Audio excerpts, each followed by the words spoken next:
They like the chaos. They like the chaos. So when you're able to chaos, let that chaos reign with chaos, let that chaos reign with chaos, let that chaos reign with must reign.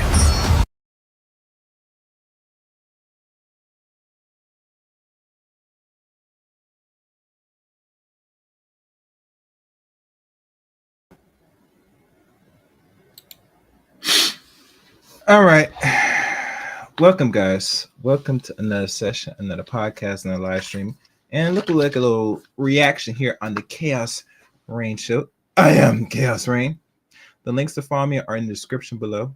You can follow me on Twitter at Chaos Rain 7. You can join my Facebook page, Eric Graham Facebook page. You can also join the Discord service.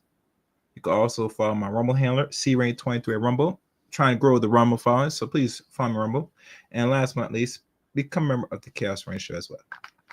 So now, part 2. Long video, but nonetheless, reaction, breakdown, my views, obviously. And, we'll see how it goes. Let's continue on. Fair use, fair use. And please like the stream. And if you're not subscribed to the Chaos Rain Show, what are you waiting for? Hit that red button, tap notification bell, and and support channel. Let's go. Couldn't tell me the process to even load a firearm. So even if their collective will was all to take out the men, I don't think most of these women could even use the guns that magically appeared for them. I think what would most likely happen is that if women collectively decided to want to get rid of men, and this is so dark, I kind of don't, whatever. They would probably wait until men are most vulnerable a week, which would probably ideally be while they're sleeping. And I think they'd still lose. Yeah, I don't think they'd still lose. But this is my point, right? Is that even if we take what you're saying at face value, and that women could put up some kind of resistance, you have to agree that men overwhelmingly in this scenario would have a massive advantage in comparison to women in that scenario. If that is the case, then you are agreeing that when it comes to force doctrine, men are always going to be superior at it than women. The next thing that we just need to agree to from that. What? No, it doesn't follow. You're saying that just because, they might have a slight advantage at defending themselves, that means now men always have the advantage when it comes to force doctrine. They always have the advantage when it comes to force doctrine. They're stronger. That's all you need. No. But you're saying in terms of, if I'm talking about, again, pure physical strength, sure. But if we're talking about using, great equalizers. Yes, even great equalizers. We have a massive. Again, did you see what happened with Trump when the assassination? Did you see what the women did with their guns? You're trying to use emotional appeal to. Okay, but let's focus. Okay, let's focus. Okay, literally. Even if there is a slight advantage to be able to defend yourself if you're a man, whatever, the point is, for the vast majority of cases, the person with the gun wins. Just because you are 10%, whatever, more likely to defend yourself doesn't change the fact that 9 out of 10 times you're fucked. Okay, backing up, you do agree with me that you have to at least know how to use a firearm? Sure, but people have, what is it? You probably will injure yourself if you don't do it correctly. But yeah, people. And you agree that ammunition weighs a certain amount? Yeah, but and you agree that guns weigh a certain amount? Yeah, sure. And you agree that you have to have some kind of equipment that you carry with you? Yeah, but the point being is that even with all of that, this isn't like a John Wick movie, whatever. Most people, when they shot, they're down. So even with all those additional stuff, you have to be able. Shoot you have to be you're capable. Down, you're fucked. You have to be capable. So guns can only work one-dimensionally. You have to be able to point it at the target and be competent enough with it to actually hit the target, which is not as easy to do as you think, by the way. And the question becomes, does physical strength give you a massive advantage in that category? And the answer is overwhelmingly yes, it does. And the thing is, the proofs of this are innumerable. Yeah, not just the military. Let's take a look at the military training standards. They have to consistently be lowered for women for everything from sharpshooting to accuracy to just basic infantry standards. There's, again, still. And I never understand why the military, even today, and for those that's watching, anybody can ask why it's important for women to be in the military again? I'm trying to understand it because outside America, I don't think they lower requirements of standards and skill. Am I wrong? Can anybody confirm this? Please leave it in the chat room. Let's continue listening.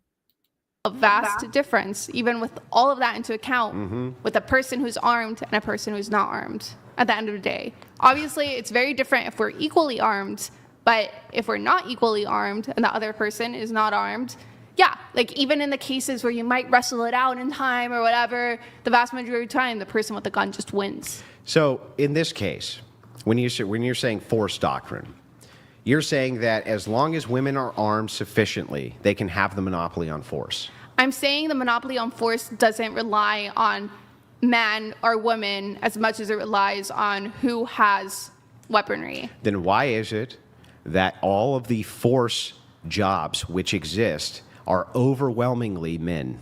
Yeah, we go back to a variety of different factors. One of them, you know, men might be just more inclined or wanting to do those jobs. The other one being, some level of discrimination. The other one being, I guess those would be the two biggest And ones, I could take that stigma argument, and I would even agree with it, except for this.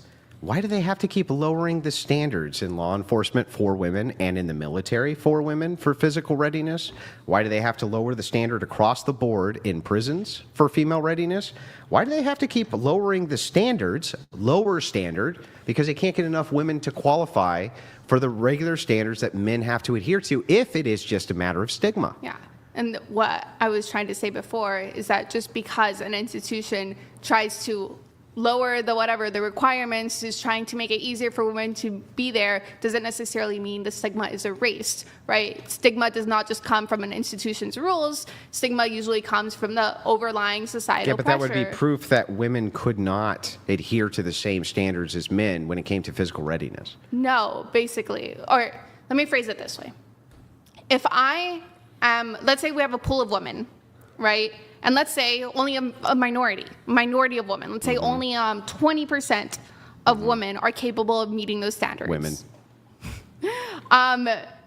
Within these 20%, chances are 18% won't even apply, and 2% will apply.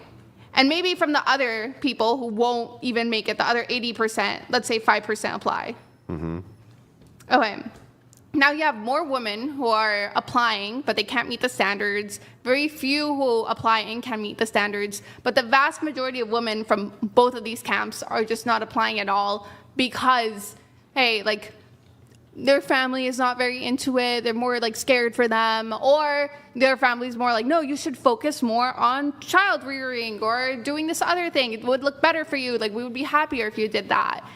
That's where you get like screwy numbers, essentially. I do agree the vast majority for the lowering of the standards. Okay. No, I'm saying societal pressure exists outside of lowering standards. Let me ask you this question. If there's a fire in your apartment, would you prefer that a 220-pound male firefighter came in? Sure, I'm not disagreeing. Men are generally stronger. Wait. Hang on. Or would you prefer that a 220-pound woman came in? Wait. I don't know why you want to ask this question. Let's roll back. Let's rewind. So,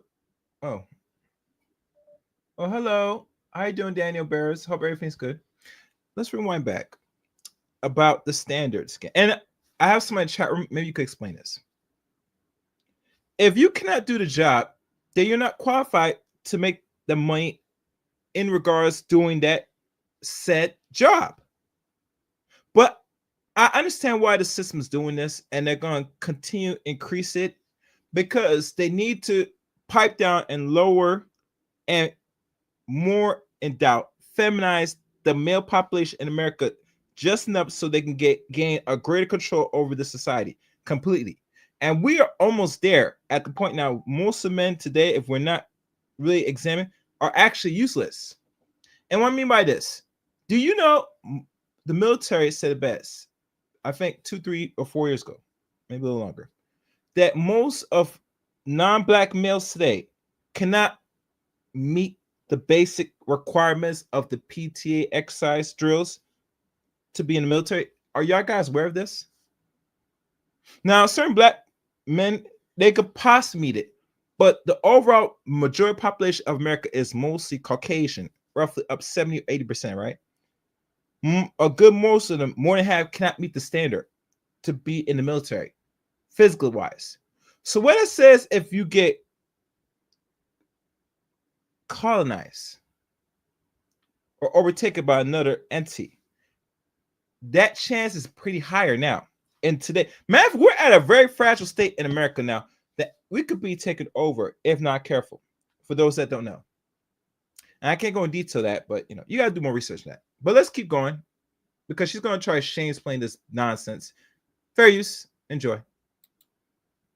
To my understanding, even with the same weight, it seems like men might have muscular advantage? Yeah, a huge advantage, right? So you would still prefer that it was the man. Yeah, sure. And would you prefer that the people who guarded you while you were asleep, by that same logic, were men or women? Yeah, if we're talking about brute force. And if you're saying that your military is the people who are guarding you while you're sleeping, you would prefer them to be men then, yes? Generally speaking, we're talking about brute force. So then you're saying that even in your preferences, you prefer that men have the monopoly on force to even protect you in the first place. What I'm saying is that if it comes to brute force, obviously I would take the person who's stronger. So which is almost always going to be the men. Not on average, on an overwhelming average. Okay. But the point that I'm trying to explain here. I don't want you to underplay it and say, it's 51% to 49. The point that I'm trying to explain here is that if I had to pick between a 220-pound man and a 5'5" woman with a gun, I'd pick the 5'5" woman with a gun. But if you could pick between the 5'5" woman with a gun or a 5'5" man with a gun, which would you pick? Yeah, sure. I'll pick the guy with the right. gun. Actually, I have one more question. So hang on. Saying that they're both exactly equal, right? Not one is because if the woman's I'm saying more that accurate, they have equal training only. Okay. I'm not ruling out their physiology. That would defeat the purpose of the hypothetical. Okay, because this is another, and I mean, there's a bunch of different studies here, and I know you said, it's because they're using the same type of rifle, which I'm assuming they're using the same type here. Because then, what is it? That's where things get more complicated because it becomes a question of who's the more accurate and faster shooter.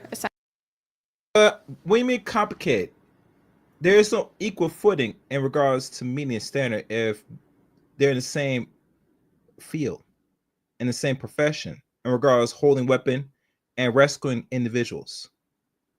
There's no equality to that. I don't know why she's trying to go over that and say that there's some equal. No, there's no equal playing field when it comes to that. I know this. This is not an opinion. So anyway, let's keep going. Essentially, because that's who's going to So win. you would prefer the woman? If she's a more accurate and faster shooter.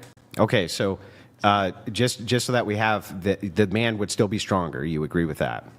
Sure, the man is stronger, but the woman's more accurate and faster. So you would still go with the woman? Bovia's manslave donated $100. Pixie, name 2 philosophers not named Nietzsche, Derrida, Simone, Foucault, Marx, Sartre, Engels. That your free education grant asked you read. That you chose to read yourself. Hess isn't an answer. Do you have a quick response to the TTS? I can't read all the names that he described, but from the top of my head, I'm thinking Mills. I'm thinking, I don't know if he mentioned that. You could even go ancient, Socrates, Aristotle, if you want. Of course, you went for the utilitarian first. Yeah. That's One quick thing. Andrew, you posed a question to Pixie that I don't think received a response and an answer. The question was, it was a jail scenario, I believe, where if it could be all men or all women correction officers. Prefer, yeah.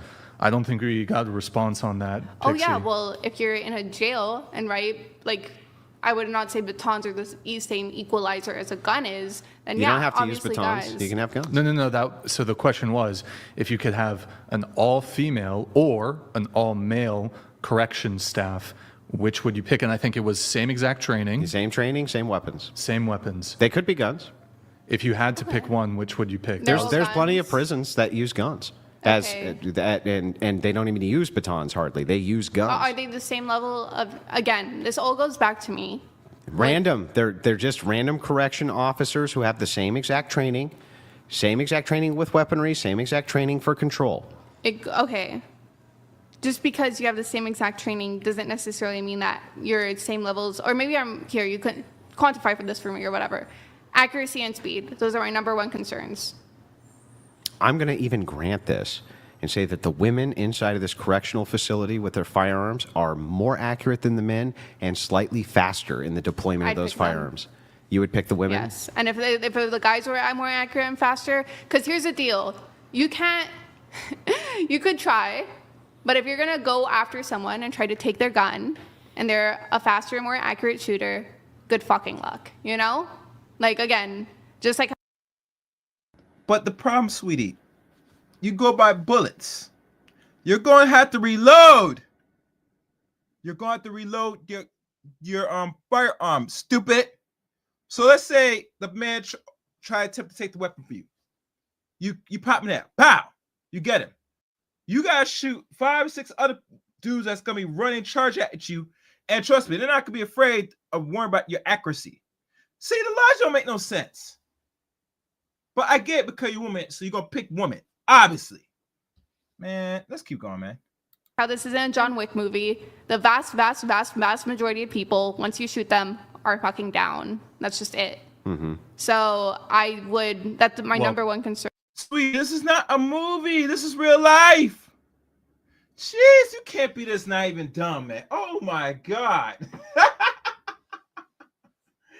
Oh, this is ridiculous. Let's keep going, man. Now, let me ask you this counter. Yeah.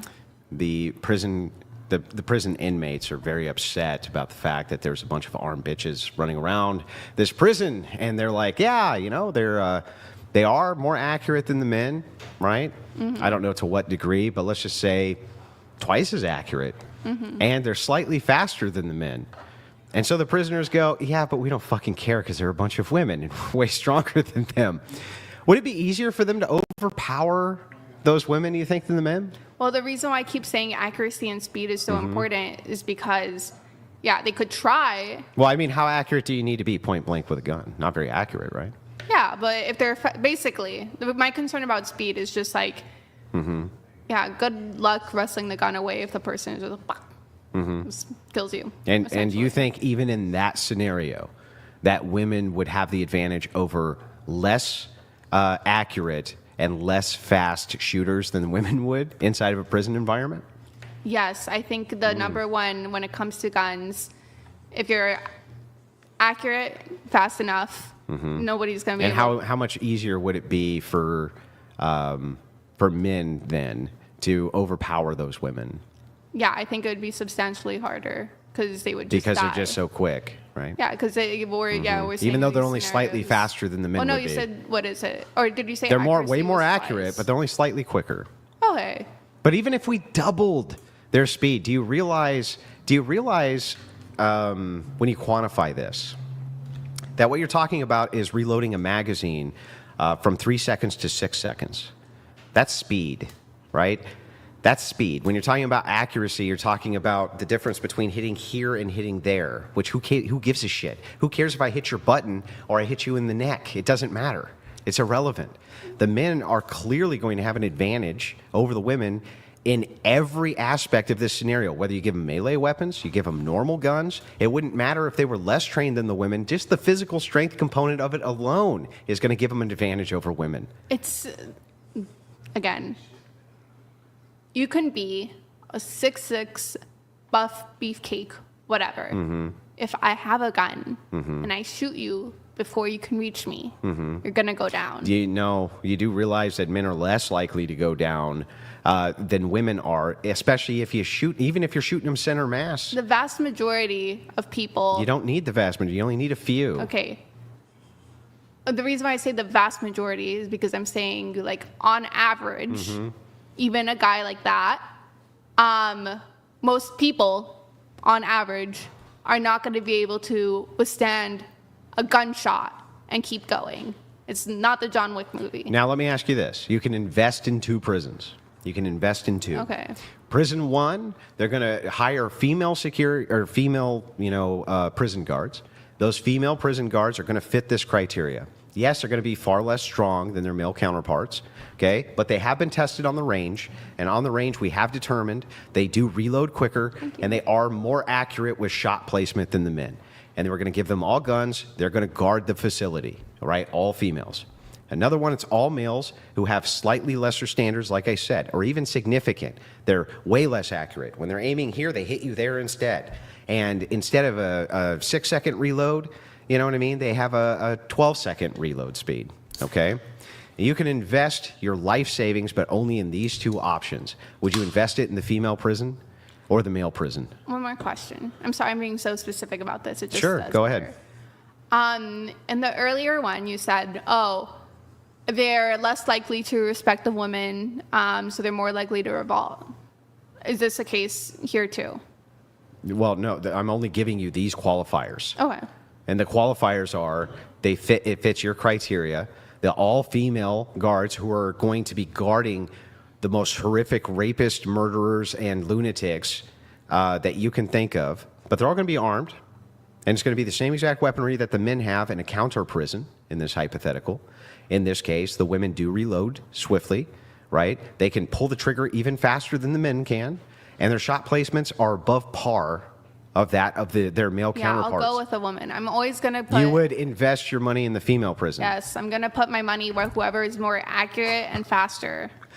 Because good luck being as buff as you... You know why she's only gonna go for the woman? Because she's a woman herself. So I get it.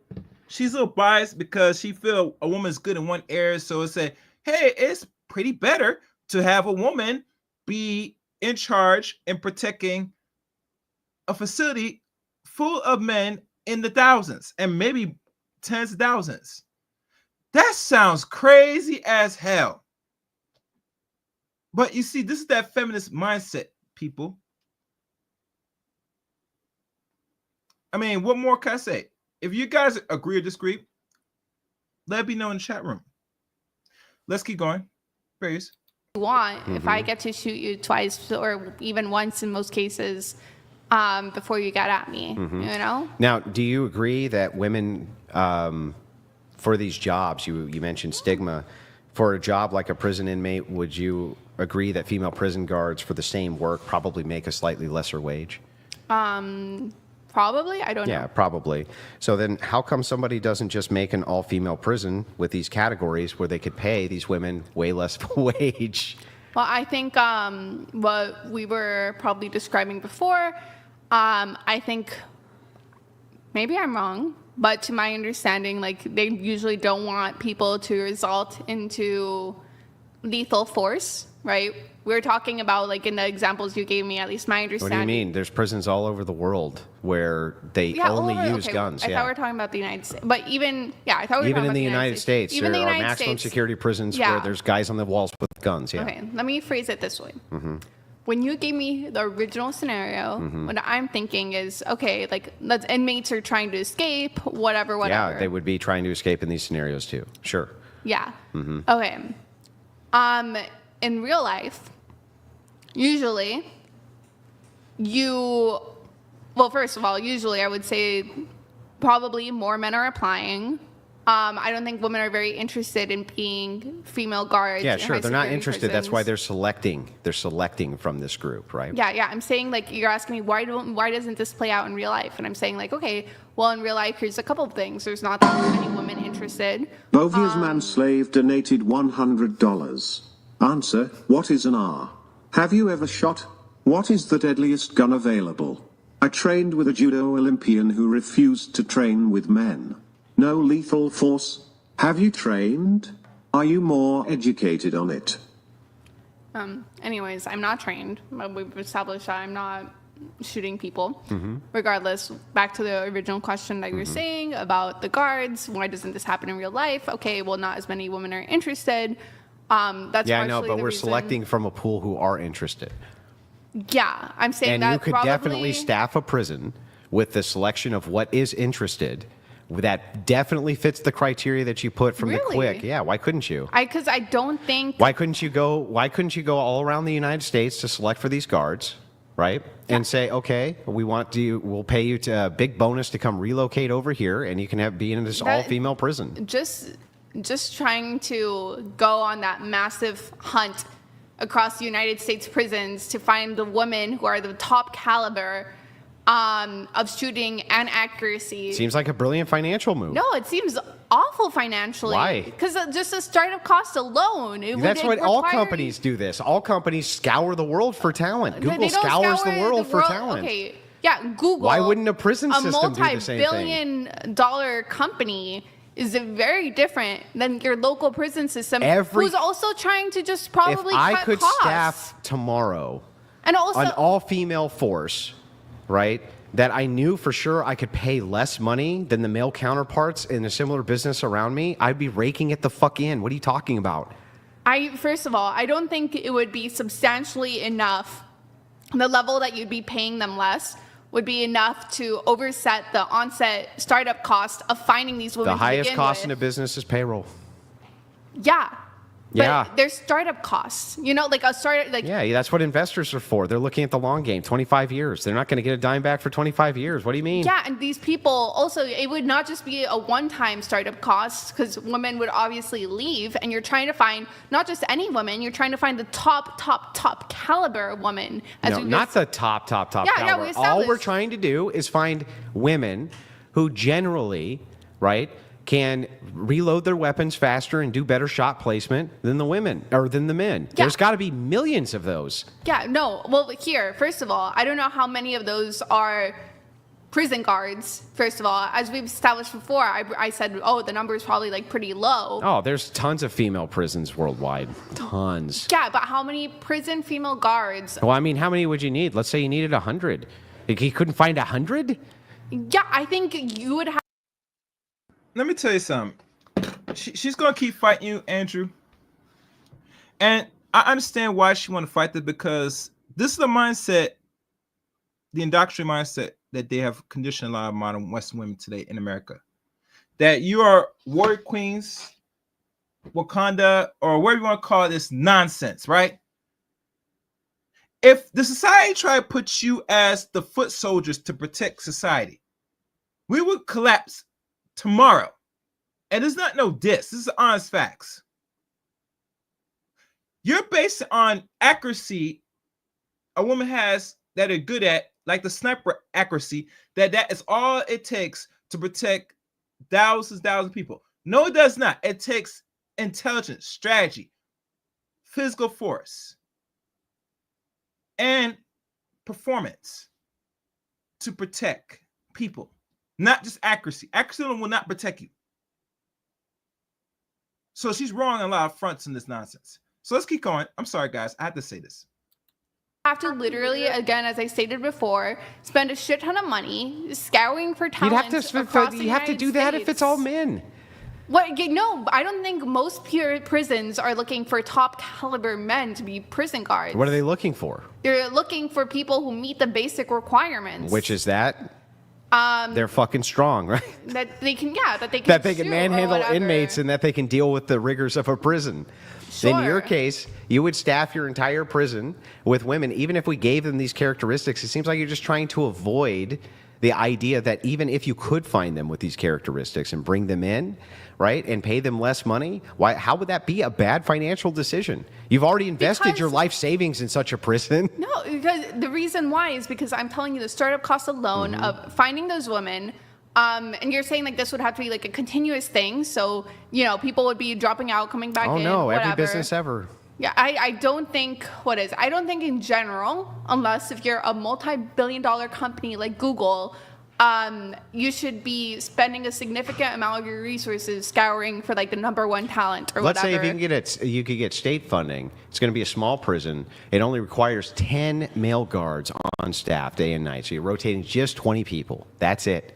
Okay, but the state they want you to house the worst of the worst, so they're giving you a larger stipend than they are anywhere else. Yeah, if that is the case, and you could cut down in your private prison the payroll cost, you can't revolve 20 fucking women. I think when you're acting as, first of all, the pay gap is so like exponentially huge, which I don't necessarily think is the case. I think there might be a pay gap. I don't think it's necessarily Well, then this that idea big. of you not going into it because of the stigma also is reduced immediately. Yeah, it's reduced. No, it's reduced a pool of possible applicants. Let's start there. Not much. If it's just a tiny pay gap, Well, right? because there's a difference, as I've stated before, between let's say an institutional stigma versus a social stigma. So you can have a job that still pays pretty well. It doesn't necessarily take away the social stigma of being part of that job. Yeah. So Let's use garbage people. Yeah, I just want to make sure. Let's use garbage people. Yeah. So when it comes to like garbage, let's say specifically like garbage men in New York, they get paid really well. They get paid like bank. But I would say that in our society, we don't really value people who pick up garbage. I don't think that should be the case. I think those people are very necessary and vital for our society to survive. Are there a bunch of female garbage men? I don't think it matters. The point that I'm trying to get across here is that it's a clear example of something that can pay very well, but still has a social stigma attached to it. Okay, but wouldn't that be a social stigma for men and women? Yeah, but it doesn't matter, because what I'm trying to get across here is that you're saying, oh, look at this example. Like, you see they're paying well. Yeah, I'm not really sure that there's a huge social stigma against garbage men, honestly. I think I really don't think so. I don't think anybody's like, oh, your dad is, picks up garbage? I don't think so. I don't think so. I don't think there's a big social stigma. I think there's usually, I think that women aren't garbage men because they don't want to fucking do that job, and it's physically laborious. I think and women don't want to do. Most people don't want to. The most people don't want to do physically laborious jobs. I think you're gonna have to back that up. No, correction. Most majority of women don't want to do physical labor jobs. The only physical labor jobs most women will do is on nursing and some other fields that I can't come off my head. Men do the physical labor jobs, like what? Garbage, HVAC, plumbing, trades, mechanic, anything that requires you to touch something and physically manipulate. That's where men we dominate. These ladies don't want to do that crap. This is an honest fact. And she can't name none. I know she can't name one because she don't do this shit. Sorry. Let's keep going. Sorry. Fair use.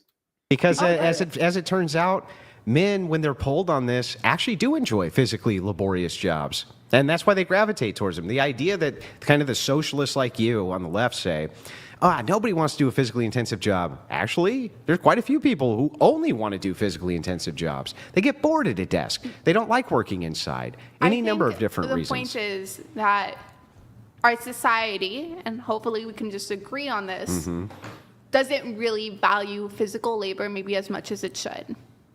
Yeah, I think it does. I think maybe women don't. I don't think maybe women don't value it because they don't do any of those jobs, so they don't know how valuable they are. I think if that was the case, you would see a lot return of to the trades, which we're seeing overwhelmingly. Yeah, you would see tons of men gravitating towards more of the trades job, which are now doing overwhelmingly. First of all, I don't know about the word overwhelmingly. Second of all, I think you would see like basically their pay to be that or equal that of like CEOs essentially, or scientists or doctors or lawyers. Yeah, electricians are making pretty close to what scientists are making. Yeah, I don't think that's true. It is true. Okay. Since this chick does not know it's true, I'm going to look it up for y'all. Wait one moment. I'm going to continue running this tape. We're going to look up, see how much these electricians and plumbers make besides lawyers. Let's go. Very serious. In fact, if you look at nurses often will make pretty close to what like a social scientist might make, or close to what a university scientist might even make. They may not get tenured, but they make something similar. Master electricians, they make often what nurses. I know what is it. Yeah. I know that there's certain physical labor jobs that are getting paid very well right now. Trade jobs. Yeah, trade jobs. All trade jobs. I don't know about all trade jobs, but even if I grant that, two things. Again, there is still a stigma that is hopefully changing. The stigma is still kind of there. From who? Second of all, from men? Not from both men and women, honestly. I don't think there's a big stigma towards the trades from men. I think since men are the ones who are doing all the trades. I think this is a class thing, honestly. I think it is like a class sort of thing. Not even like men versus women. I think there is some level of upper society that views getting your hands dirty as a dirty thing. No, I'm I not think saying that it should be. women I'm will just saying often it consider is. themselves in prestigious jobs that aren't particularly prestigious, and will often, I think that Yeah, the stigma I think- towards the trades comes from females who look down on the trades, not because men, I don't think men are looking down on the trades. CEOs and other. Yeah, I don't know. Like, I feel like you keep making this a man and woman thing, and I just think honestly it is a class-based thing. I also think across But the you world. said that women are moving towards prestigious jobs. Yeah, I think both men and So isn't that boosting them up in the class in their own mind? class dynamics are very complicated. You say that a lot. You say it's complicated, it's society's dynamic, it's complicated. multifaceted. Yeah, But no, absolutely. yeah. I think society is complicated, but I think most ideas can be reduced to singular core principles or singular core things which the idea expands from. And what I think happens here a lot is you say it's complex, it's multifaceted, there's a lot of factors here as a mode of obfuscation, ultimately. I'm not trying to obfuscate. I think you don't want to answer. There's So, like, like a for lot of instance, things. when you say, I would invest my life savings in that female prison. didn't say Hang life on, savings. that was the question. Okay. I said, between these two prisons, would you invest your life savings in this one or that one if you only had the choice between the two? You say the woman's prison. I actually don't believe you. I literally don't Okay. believe you. It's not believable to me that you would say that. You don't have to believe me. From my perspective and point of view, when it comes to that example, I specifically specified, to me, it depends on speed and accuracy. Yeah. Going back to the trade jobs, I also think when we look globally, yeah, most people in, let's say, like, let's use China, for example, who are working hard labor jobs are not getting paid very well. Most people globally who are doing hard, labor jobs are not getting paid very well. I think part of the reason why these jobs have historically, not anymore, hopefully it's changing for the better. I agree that they should be more respect, labor is labor. Call me a socialist hippie, I don't care.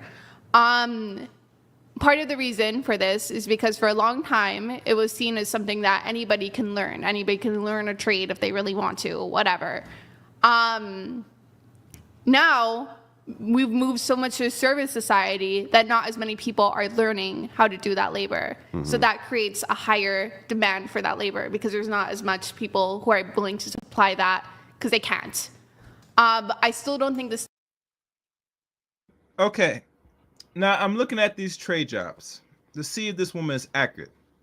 And I'm going through two different sources right now because she don't believe that trades make more than doctors, and we can say lawyers too, but doctors. And I'm looking at, oh, this one's still going. All right, I'm gonna go with the first analysis to fact check this. Trade jobs versus doctors and lawyers salary comparison.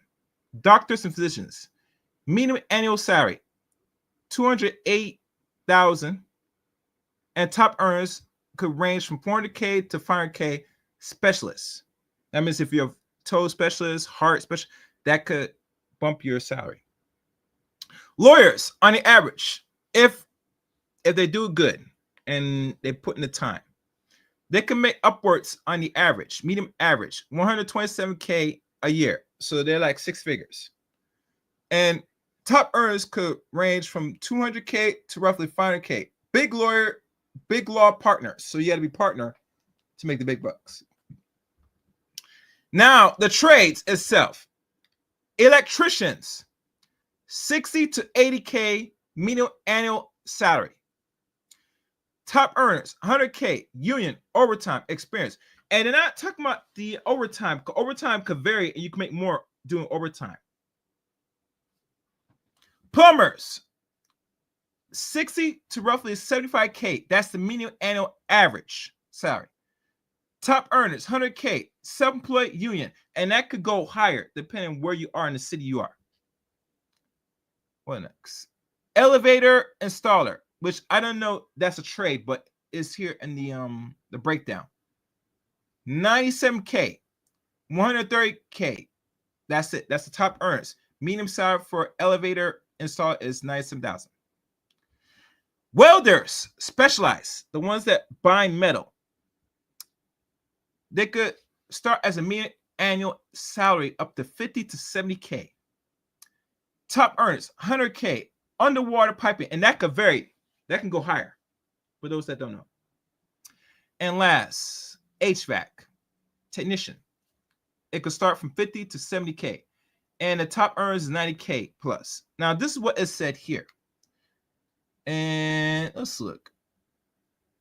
And they can earn 7 figures. Said when trade jobs can out-earn white-collar professions, specializations, underwater welding, elevator technician, and laymen can earn 6 figures.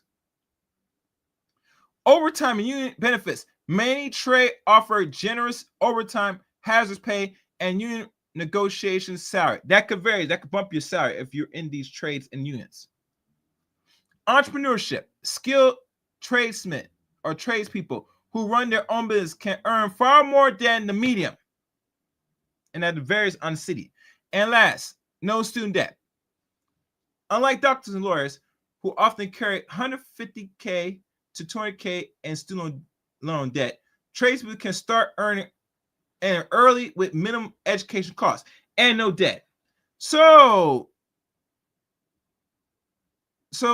it might seem like you might make more the more time put in school to be a doctor and lawyer, but as a tradesman, you don't have to worry about it. You do the time and you get the experience and you get more as you learn. So opposite trades are winning. You got to do roughly 8 to maybe 10 years to be a doctor and maybe a lawyer. Now a tradesman, it takes maybe what? What's the average? Let me see what's the average. What's the average?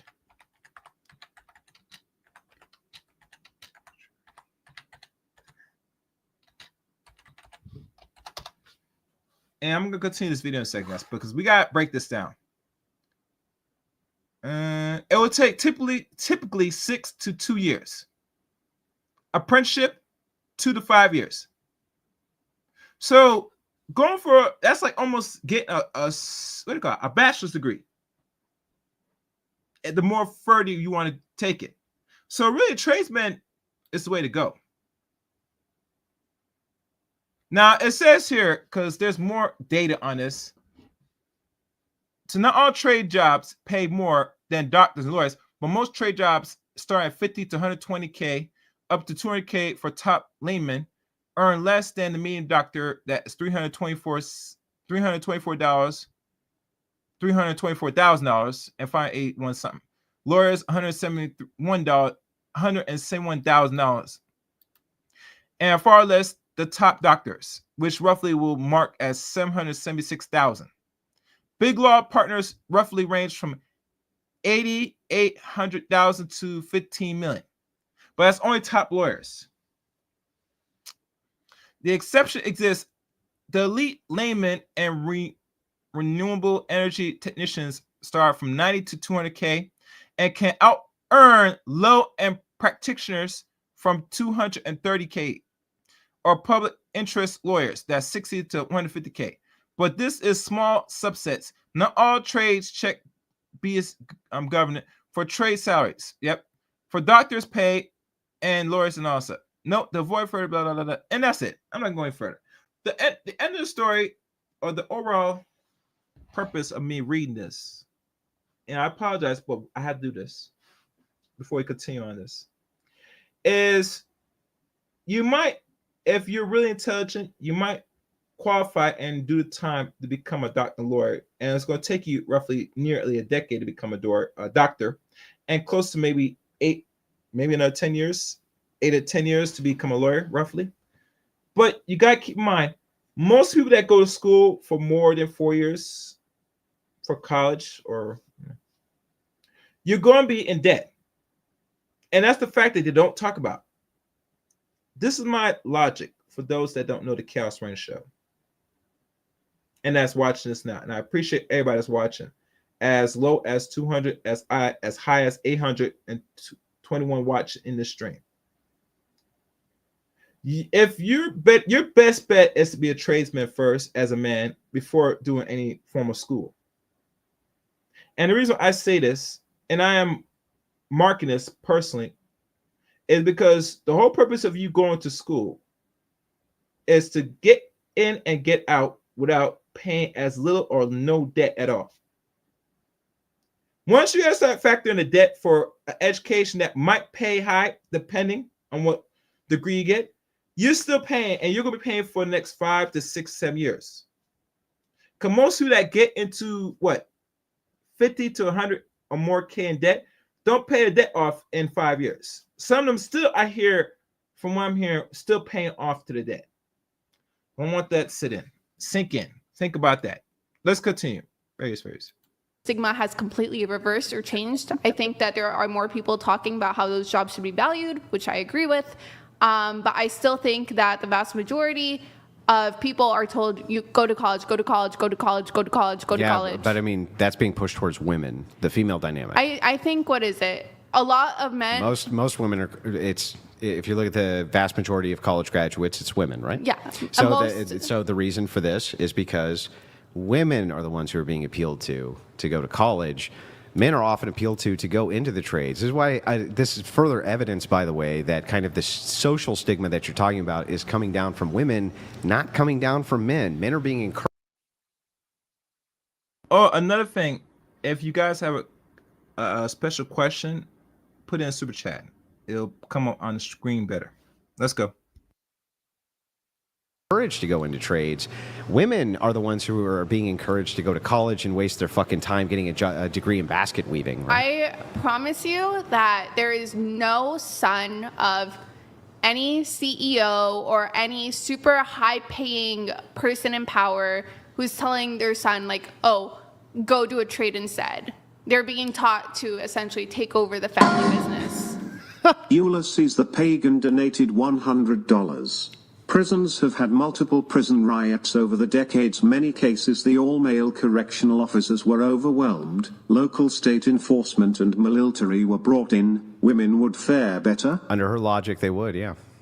No, I think, again, as I stated before, we were talking about like top echelon of people. I don't think the average all-woman prison facility versus the average. No, that wasn't the criteria. That's why specifically. No, your criteria was two things. What was the criteria? It was speed and accuracy. That's not the highest echelon of women. Okay. All they would need to do is have an advantage over the men in this criteria for this one thing. I don't think the average prison guard woman is more faster, more accurate than the average guy. I don't think that would be the deciding requirement on being able to run a prison nor quell any prison riots. Would that be that they reloaded faster and shot you here instead of there? I don't think that those are significant markers. I think the reason why the significant marker, I think, is physical strength. The reason why I bring up speed is not just reloading speed. It's shooting you speed. It's me pulling the gun or the trigger fast enough before you get to me. Yeah, I get it. Okay. Yeah, I still think that physical strength is going to be the dominant power here. And the reason that physical strength is going to be the dominant power is because even if you have a gun, if 4 guys are coming at you, even if you're really quick, Wyatt Earp, okay, they can over-fucking-whelm you very quickly. Men fare very, very good in those scenarios. Women, very bad. And you also have an additional incentive, which is that a lot of those prisoners in this prison you would invest in would want to do what thing to all those female prison guards? That's why when we brought up the example again, I specifically asked you, is it still the case, or is it the case that the women are seen as like catty bitches, essentially? Yeah, and what I granted to you My was bully I'm only giving you donated the 2 qualifiers. Ladies, the only looking 2 qualifiers. for a career change? Are you fast and accurate with a pew-pew? I'm Pixie, and join me and my new business venture in alternative correctional facilities. Only prisoners, yeah. Show us what you got. So I granted everything. You said that there was just these 2 criteria, so I gave you only the 2 criteria. Well, yeah, that's why I'm confused. When you ask for... That's why I'm confused. Stop. Let me finish. Asking me for additional qualifiers has nothing to do with anything. No, We're saying that they're going to be still females. They're just going to fit the 2 qualifiers that you have. Yeah, that's why I'm confused when the person said the comment and then you were like, oh, what else do men want to do with women? Because in the example that we were talking about, you specifically stated no, like the only thing that matters here, like there's no additional factor. No. So maybe I misunderstood what you said then. These are still females. everything else is equal between how females would be treated in prison and how men are treated in prison. So they don't. Minus these Ally two criteria. I was donated very clear and specific $100. about that. Just a sec. Pixie isn't taking force escalation into account. Men will be better equipped to prevent escalation into a shooting because they have more tools in the toolbox. Female cops tend to go straight to gun. Yeah, but we can just grant it. Because when we grant it and we show that she's only compensated for these two things, which is speed and accuracy, we left everything else equal. Yeah. I gave it all to you. That's why. So what you say instead is, okay, so even knowing that it's equal, meaning every other criteria of a woman would still exist, which is what I put in the hypothetical, you still would have invested your life savings in this female prison because Andrew, of only these two criteria. I specifically asked you if it was the case that, the prison men, whatever, didn't respect the women or viewed them as catty bitches. And you said no, they're treated the same as the guys. I'm granting you that they're like equal in all those senses except the speed and accuracy. No, they're equal in all of their training. Okay, so it's not the case, to clarify, that the inmates respect the woman the same way they respect the man. You're saying that's not the case. I'm just only granting you these two things, which is you want speed and accuracy. So you're saying, and you would invest your life savings based on those two criteria. I'm confused because earlier you said I think everything you're just is equal. obfuscating No, again. I'm not obfuscating. I feel like you're not. Do we need to play it back obfuscating. again? Do you need to give me dinner tomorrow too? You're literally jumping back and forth. I'm trying to ask a clarifying question, and then you're. I don't know how else I can clarify this. All other criteria are completely equal to how it would be viewed in modernity, minus two attributes. Minus two attributes, the two that you demanded, speed and accuracy. If you're saying all criteria is equal, then you're also saying the way that the inmates are treating the That's why you got to talk less. You got to talk less. Did you not just say all criteria are equal? Can we go back a minute, please? Pixie. I said all criteria are equal as to that in general society. You only heard part because you can't shut up long enough to listen. Stop talking. Stop. Let me finish. Everything is equal to how it would be in general society with men and women, minus however they're viewed, right? By anybody at any time in any given arena, it's equal to that now, minus these two attributes. That's it. Okay. I was very clear about that. And you're just kind of wanting to change the scenario now. No, I'm not. I'm trying to understand what your scenario exactly is. It's just too complex. No, because you're using... How many attributes do we have? Your wordplay is literally jumping around everywhere. Andrew's wordplay is not... He's not playing games. He's being actually straightforward and direct with you, sweetie. You just don't get it. You're trying to still make it a way and that a woman is still equal to a man if the cards are even, and that is not true. I'm sorry. Let's go.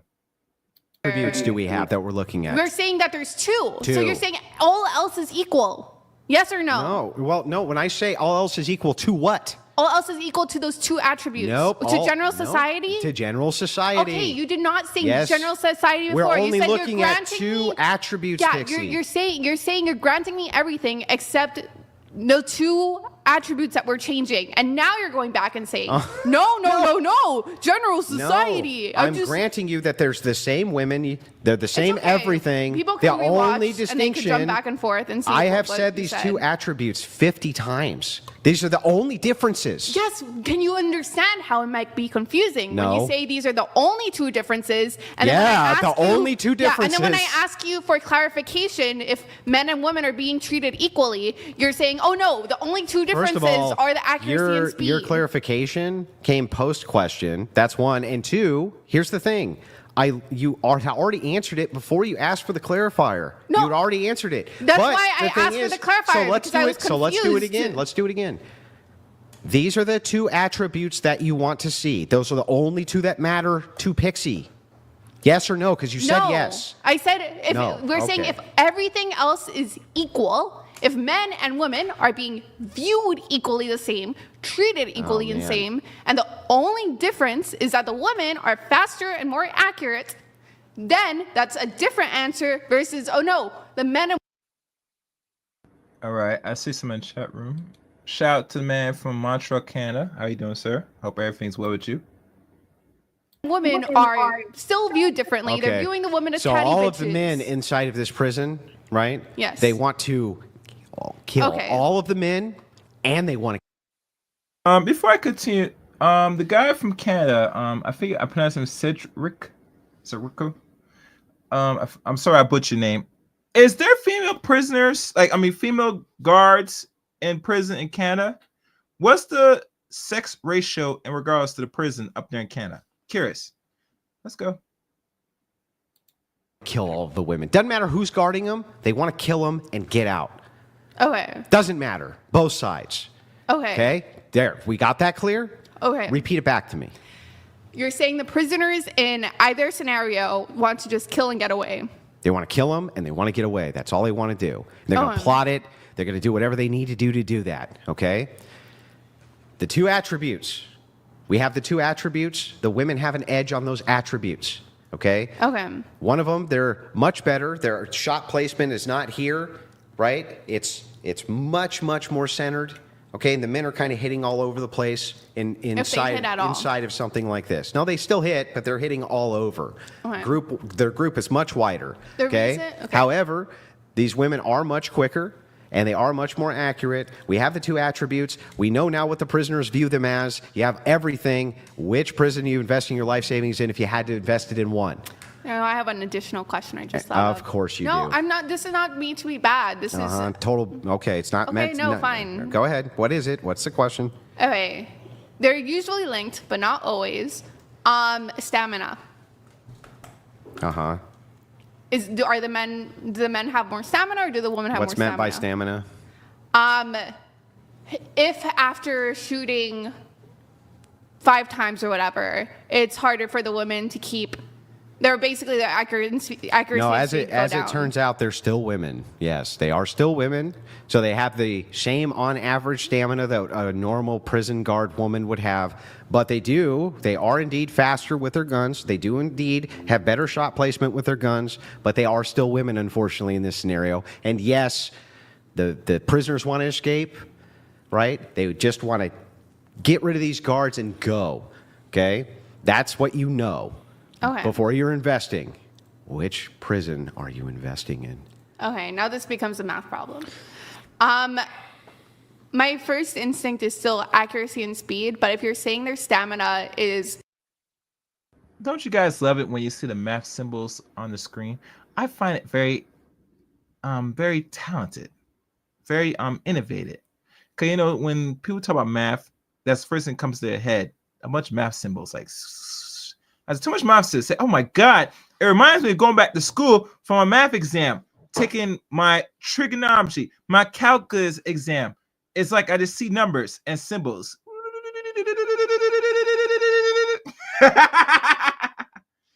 Anyhow. I see you. All right, he says here, I can't tell you exactly for the ratio, sorry, but what I know in my seed, there's no delusion guards proportion in my city. All right, amen to that, brother. Amen to that. Good. All right, let's keep going. Significantly lower than the men, then now I'm leaning more towards the men, just because it would be really bad if the scenario would eventually become their stamina would affect their speed and accuracy, essentially, because it's hard to do the same action over and over again if you're losing stamina, essentially. So if they had similar levels of stamina, obviously, as I thought the original question was, only speed and accuracy were changed, then speed and accuracy would still win. But if you're telling me the stamina is significantly lower than the person who has more stamina. No, I would say... They're women?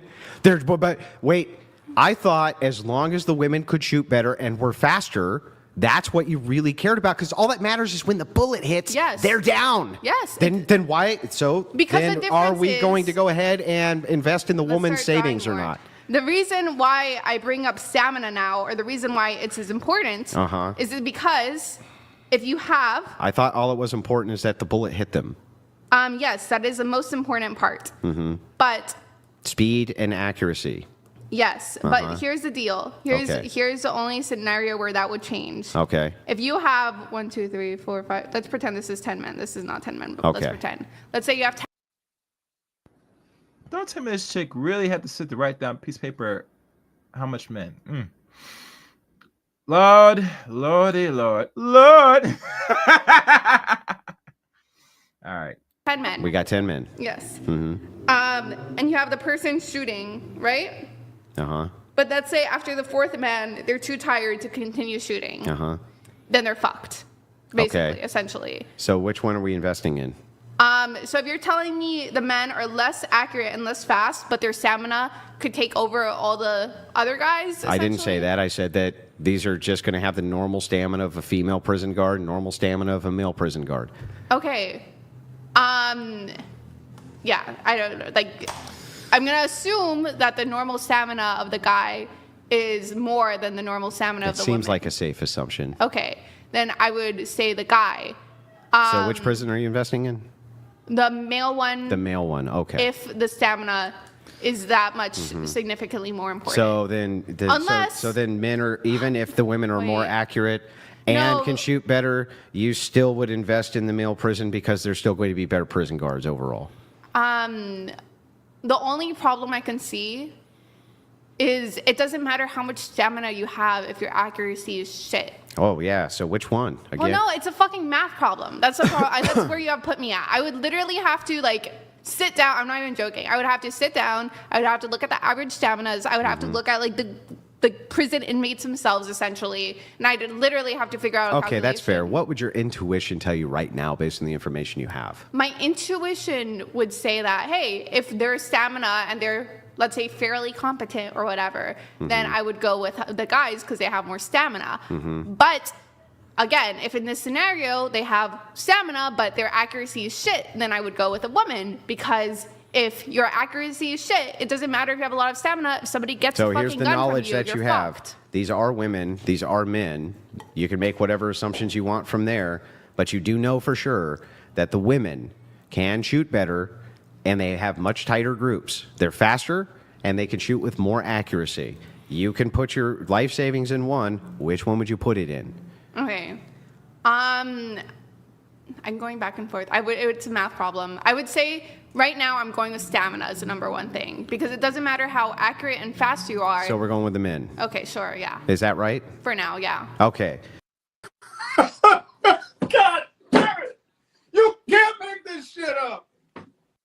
God damn it! You can't make this shit up!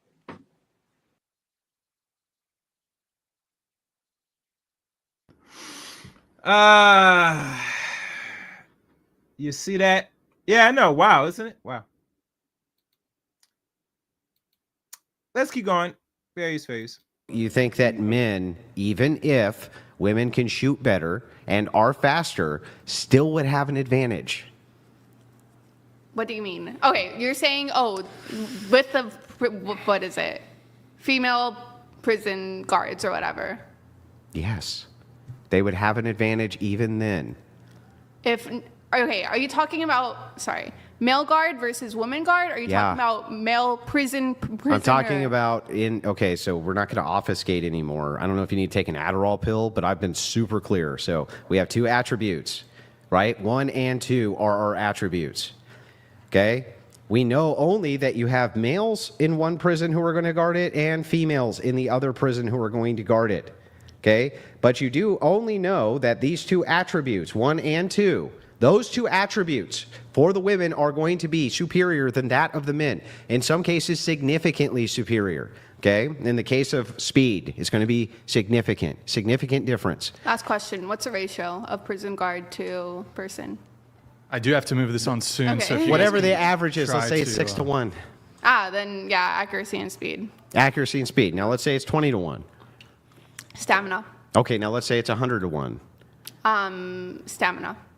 Stamina again. Yes. Okay, so if you had a 100 to 1 ratio of prison guard to prisoner, or 50 to 1, you would still take the men. If the stamina. Even though we've created now many more targets, right? So I guess speed and accuracy is not our most important attribute, but strength also. It becomes basically essentially like math problem. Mm-hmm. Like if we're just doing 1-to-1 essentially speed. So and your accuracy intuition though matters says more. you would invest in the male prison, right? If the population is large enough, then yeah. Okay. Yeah. So, I mean, when it comes to force doctrine, even if we take your two criterion for guns, turns out, not really the truth that's your real criterion here for force doctrine, is it? Because, no. I'm sorry, I do have to move it on a little bit. We have been on the topic for a long time. We have a super chat here from Paul James. OMG, I'm losing brain cells listening to her. You know, it's funny. It's funny now going through this. I'm not sure if her math is good, or she just really want to stress the point that all it takes is a few positives a woman could do that is enough for them to be dominant in certain areas. That's what I'm starting to get.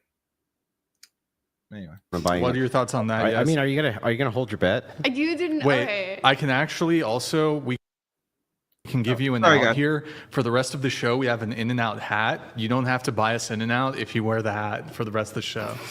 That seems fair. Is that a fair compromise? I don't think I owe the In-N-Out. I kind of do want to see the hat, though. There's also I think there's a... Doesn't owe the In-N-Out. There's a dunce definitely cap, owe too. the In-N-Out or the In-N-Out. You definitely owe it. So, Honestly. sorry. You guys did make a bet, didn't you? For Yeah, Totally. he said And I won. physical application, and I was literally physical application Andrew, you want engineering. to grab that?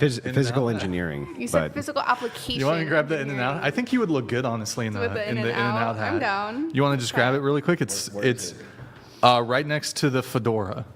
So it's like white. It's just white paper. You'll see it. It's right by the Game Boys. No? Yeah, that one right there. Perfect. Boom. I'll do it for the memes. For the memes. You don't have to wear. I mean, you don't have to wear for the whole show, but be in and out look at that. prison. Boom. That, Ready for duty. Look at your future, Pixie. Looks good. All right. It kind of matches. I look like a sailor a little bit right now. That's a good look. It's a good look. So really quick. So currently the state of affairs when it comes to the selective service system, the draft, men are required to register for the selective service. Women are not. What are your thoughts on this? That's fucked up. I don't think men should be required to be drafted. Well, assuming in a country where the draft would not be able to be legislated away, the government will never relinquish, its right to draft from its citizenry. Do you think then that women should also be drafted? Yes, but And would that be equality and equity? I guess I'm indifferent, honestly. I think what is it? I don't think anybody should be drafted. I know you're saying in a system where you have to either pick one or the other, and then the other option is essentially gone. Then yeah, I'd rather have both men and women have essentially like equal suffering in that respect. I guess I don't know. Mm-hmm. Would you assume that in such a system where a draft was there, that men would still be deployed into combat situations far more than women would, even if women were to get drafted? Probably because what is it? I don't know. Because you're saying in such a society or whatever, we would assume Like this one. If we had a draft tomorrow, where then... Yeah, I think men would probably be picked more. I think part of an example of how, like, people think that the patriarchy doesn't negatively affect men, and I think it does in certain ways, and I think this is, like, one of the ways where men are expected and essentially, like, burdened to have, or have, like, these, like, basically expectations of having to protect always, even in the detriment of their own life. And I don't think it's fair for the government to be able to dictate that in such a way. So I mean, aren't men going to make better soldiers? To me, it's not a question about whether men make better soldiers or not. To me, it's a question about should the government have a right to put your life on the line? Yeah, but we're assuming they have the right. Yeah, Like, well- for instance, you don't really believe that. Like, the United States was attacked, right? You don't think that the government shouldn't be able to draft its citizens to repel attack? I don't think, what is it? I think it has to be Then how do you have a nation? volunteer basis, like essentially. Yeah, but if you don't have enough volunteers and your country's being attacked, you think that... Then your country doesn't deserve to survive if not enough people are willing to take up arms against a foreign predator. Yeah, but I mean, you do realize that if you were to take volunteer service, for instance, if you have a draft, you can recall people who have been in the armed forces who have some training that you can immediately deploy versus brand new, fresh-faced people who then you have to train. I guess let me rephrase it. what I'm assuming we're talking about here is a mandatory draft. So it's, I pick you, you have to go, Yeah. and if not, the government will punish you. Yeah, that's true. But that would also Yeah. include, as a subset, people who have former military training. Yeah, I think we should differentiate. I think if the former military... Yeah, but it's Wait, an let me- entailment.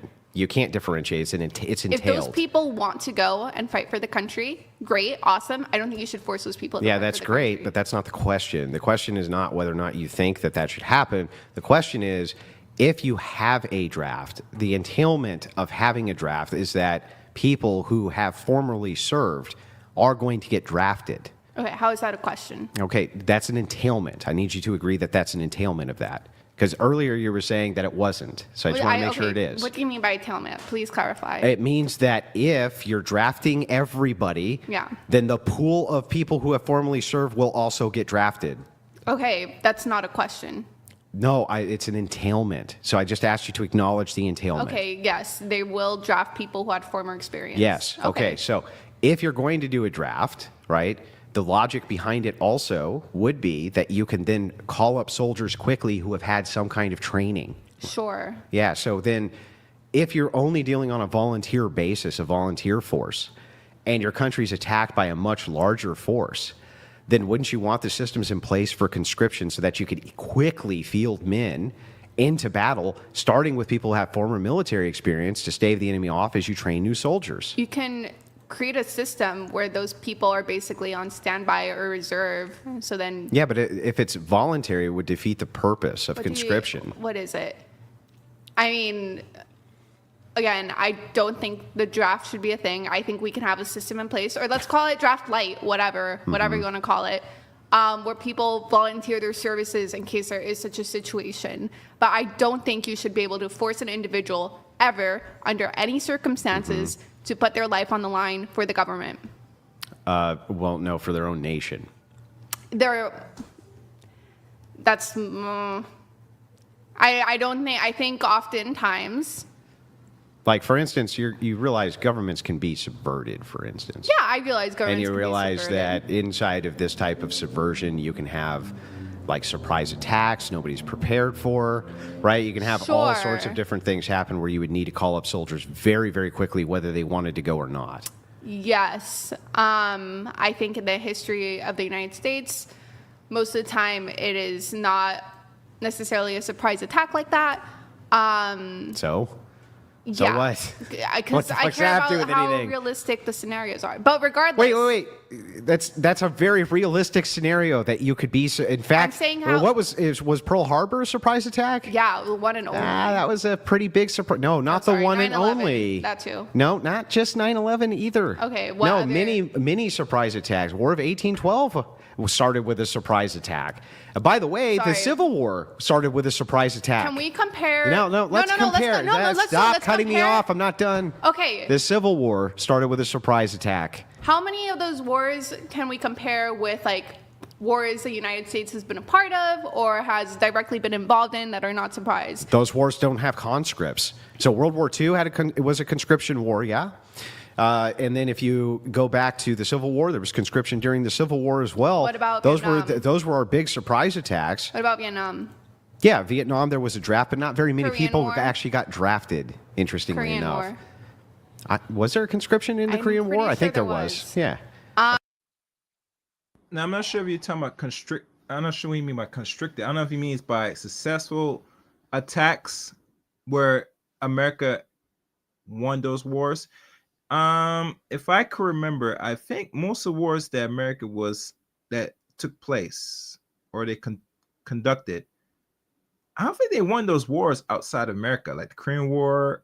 I know World War II we did win, and I think World War I as well. But the outside World War II, I don't think we didn't have much success. I could be wrong.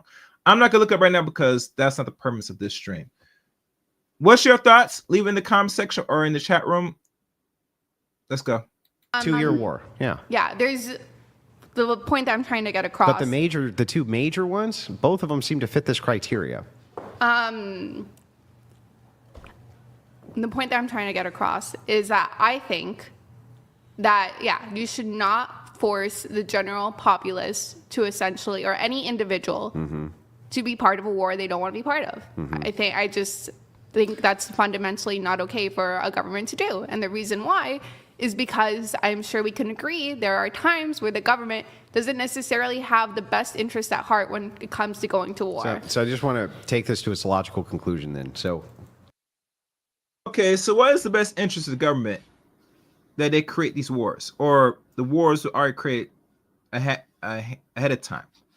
You know, I think Andrew should ask these serious questions, because you got to pick these broads' brain, because you got to defend your rhetoric. Okay, why? I need to know why. Start thinking, lady. And I don't think you're not being challenged enough. You're saying a bunch of bullshit, in my opinion. Anyway, let's go. if Russia had some fucking big windfall of wealth and came to the shores of the United States and said, okay, I'm going to bribe all of you to join our military and invade, but by giving each of you, every man in the United States, $1 million, okay, to join our army and take over. If the citizenry of the United States agreed to that, the men, right, or even just a large portion of them, let's say the fighting age, like 10%, okay, joined the Ruskies and attacked us, you'd be okay with that because of voluntarism? It's not that I'd be okay with it. It's just basically at that point, I guess, yeah, the nation deserves to die at that point. If your nation does not have enough people who are willing to volunteer to fight for it and is willing to give up to an enemy nation. So if another nation bribes a portion of ours to go turncoat and join their military in order to take ours out, you don't believe that our military or our government should be able to conscript its citizens to fight this nation off? I think a nation that doesn't have enough people willing to line up to fight against these people is a nation that's already dead to begin with, essentially. I don't think. Also, what if you're dealing with a let me finish. larger military? In what world is the example that you're giving us would not be applicable to the people who got drafted? Like, in what? Because if Russia has this large windfall of wealth or whatever, and is like, hey guys, join our military and we'll give you like $1 million, would it not also be in Russia's best interest to say like, hey, defect from the military and we'll give you $1 million? Yeah, but then you have patriotism and consequence of patriotism. Yeah, and patriotism and consequence of patriotism should either exist in the country beforehand or die. But under your scenario, they're not traitors. What do you mean they're not traitors? What are they doing wrong? No, I still think they're traitors. They're not fighting for their nation. Traitors to what? To the nation. They're going for an enemy conscript instead. They've decided that. So they're traitors, but you don't care if they join the enemy because you deserve it. It's not that I don't care if they join the enemy. It's just that I believe that the strength of the nation should be strong enough to have people being willing to take up arms and volunteer. And if you haven't created a nation with that, then your nation is essentially So let me give you the nothing. major scenario then. The major scenario is you cannot reveal to the public how strong the enemy actually is because it would be strategically disadvantageous. You can't actually tell them how big this threat is. You can't tell them where this threat is. And the reason that you can't tell them this is because then the enemy will know, and then they will use that to their advantage to destroy your army. So because you have to keep that secretive, right, you might not be able to give the general public enough information to know why it is that they should be joining to protect their country. So in that case, wouldn't conscription be a viable option? There's still something unethical about it. Mainly speaking, that you're essentially taking away people's choice. But shouldn't you sometimes need to do that? I think there are times where you can take away choices. I don't think you should ever be able to play roulette with a person's life without their consent. Yeah, but again, this goes back to, I just got to know in this scenario. Yeah, no. The government sees that there's an overwhelming force, but cannot announce this to the American public because if they were to say to the American public that they knew about how overwhelming this force really was and why it is people needed to volunteer to protect the nation, that would give away that they knew this critical information. And so instead they used conscription and quietly began to conscript people into the armed forces. Why would that be a problem? Final thing from Pixie, and I'll move it on. Go ahead. Because ultimately what you're doing is that you're taking people's like individual right to determine. Okay, Cedric, I read your comment. I understand. Okay, I understand. Let's go. Essentially, if they're going to live or die. I think at that point, what you should do is you should offer basically extremely high incentives for them to join, which is basically like, hey, after this war or after this Don't have time. We need them now. Okay. I'm sorry, I do have to move things. I gotta on. have her answer that last thing. We need them now. I don't think you should be able to play roulette with a person's life under any circumstance. Okay. Yeah. All right. I do want to touch on briefly the topic of get back to feminism, get back to patriarchy. One question for you, though, Pixie. If you could, would you ban men from being able to vote on anything related to abortion rights? No. Okay. That was my question. Really quick, I think this would be good, I guess, bringing it back to the very beginning. How do you each define feminism? Pixie, She has not actually defined it. I'll have you go first. We're using basically the working definition that we said earlier before. No, I'm asking for yours. Basically, again, feminism is super duper broad. The way I personally would describe it would be the movement / ideology of trying to create a system where men and women have equality or like equal opportunities, essentially. So if the system was patriarchal, in order to achieve equality, you would need to dismantle patriarchal systems, right? Yeah. Okay, so then my definition of feminism is the movement towards egalitarianism and the dismantling of patriarchy follows, right? Yeah, it does follow. So then you basically utilize my definition of feminism. Well, that's why we agreed in the beginning. I said, let's use that definition. Yeah, but saying let's use it doesn't mean you agree with it. It's because I'm not, and I know you're like, oh, you're obfuscating, like you're making this so much more complicated than it is. No, I'm fine with that if it has a point and it's not actually obfuscation. Okay. The reason why I'm not being super strict with the definition of feminism is because since feminism is such a broad topic, somebody can easily bring up, I don't know if this will happen, I can't think of one from the top of my head, but if another definition is brought up, that also makes sense. I would be open to using that definition as well. Yeah, that makes sense. Yeah. So, yeah, I'm just holding you to some kind of standard we can operate off of. Yeah. I understand it could be broader than the standard. Yeah. But at least the standard gives us something to talk around, right? Yeah. Okay, so whether it's mine or yours, so I wanted to move past you're granting me mine into this is a definition that at its core you kind of agree is also true. Okay, so that would be the definition. Do we live in a patriarchy? Yeah, I'd say we do. Yeah, otherwise what could she dismantle? And what is it? Did we define patriarchy earlier? What is a patriarchy? What is the patriarchy?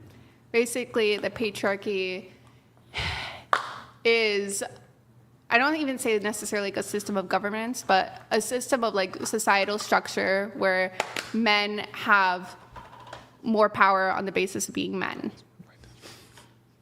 Men have more power on the basis of being men. Yes, like basically being a male in the system by virtue or whatever, because of the way that society views it, grants you with automatically some level of power more or respect more. Is this all men or some men? Oh, that's a good question. I kind of want some men, honestly. Because even if you try to argue that, like, oh no, men in general, or even if we say men in general, the point being is that there are certain men out there who do not meet the standards of what it means to be a man, like societally, and as a return, they're treated very, very badly, looked down upon, like at the same level of like women, essentially. That's why I would argue that there are some extreme cases like that. Yeah, I don't think patriarchy has anything to do with status. So my definition is just of the father.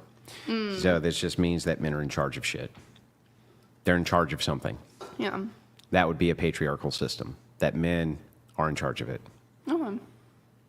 Yeah.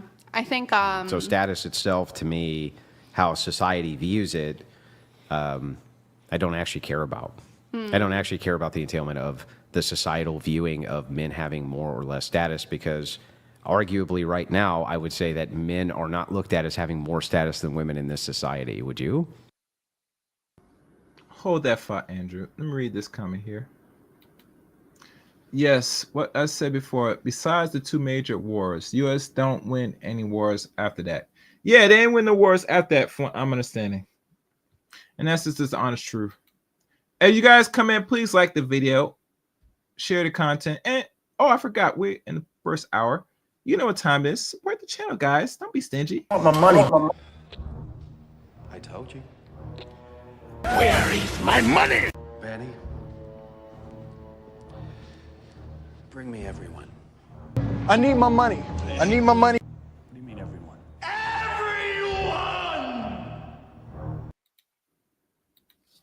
Support the channel, guys. Super chat or the cash app. I think the cash is flowing on top of the screen and all that nonsense. But support the channel any way you can. All donations support the channel. And if you have a serious question, our super chat will go better. But like I said, the show must go on. Let's go. Fairies. I think in certain areas, Like? I think men, basically women can exhibit some of the same behaviors men have, and they'll be looked down upon it essentially. Like? Straightforwardness, assertiveness, just domineering behavior. But they're looked down on often by other women for that. And men, both. Yeah, but I mean, men and women also look down on men if they're not exhibiting proper masculine qualities. Yeah, I agree. But Why would that be patriarchal? it's patriarchal because it puts men in an inherent benefit for acting in ways that are manly. You haven't demonstrated the benefit. You just said Well, that the if benefit women is don't that act you're like more women, they get there's a punishment for it. But the same with men. The benefit is that the benefit is basically they're more likely to be promoted, to be, essentially put into power because they're acting like men. That's the point. If I'm a woman, let's say, you know how we were talking about human characteristics give me a earlier? demonstration of that. Okay, easy.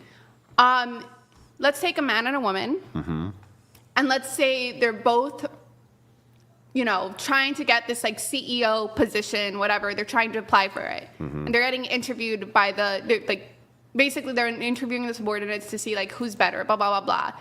If the woman is as assertive as the guy is or has been towards her subordinates, they're usually seen as bitchy, or they're usually seen as a pain in the ass or whatever. While the guy is more likely to be seen as, no, he's just assertive. He just knows what he wants. So based on this, the woman is more likely to be penalized, to not get that position, to be looked down upon, because she is exhibiting the same attribute that the man is, which is being assertive or domineering. But that doesn't demonstrate, because we view men and women a certain way based on their ontology and the physicality and the way that they actually operate, that there's no advantages that are equal to this advantage you perceive in the CEO aspect to women.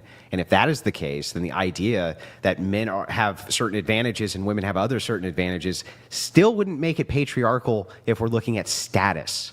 Well, first of all, can you give me an example? And then second of all... Yeah, let me give you tons of examples where women's status is...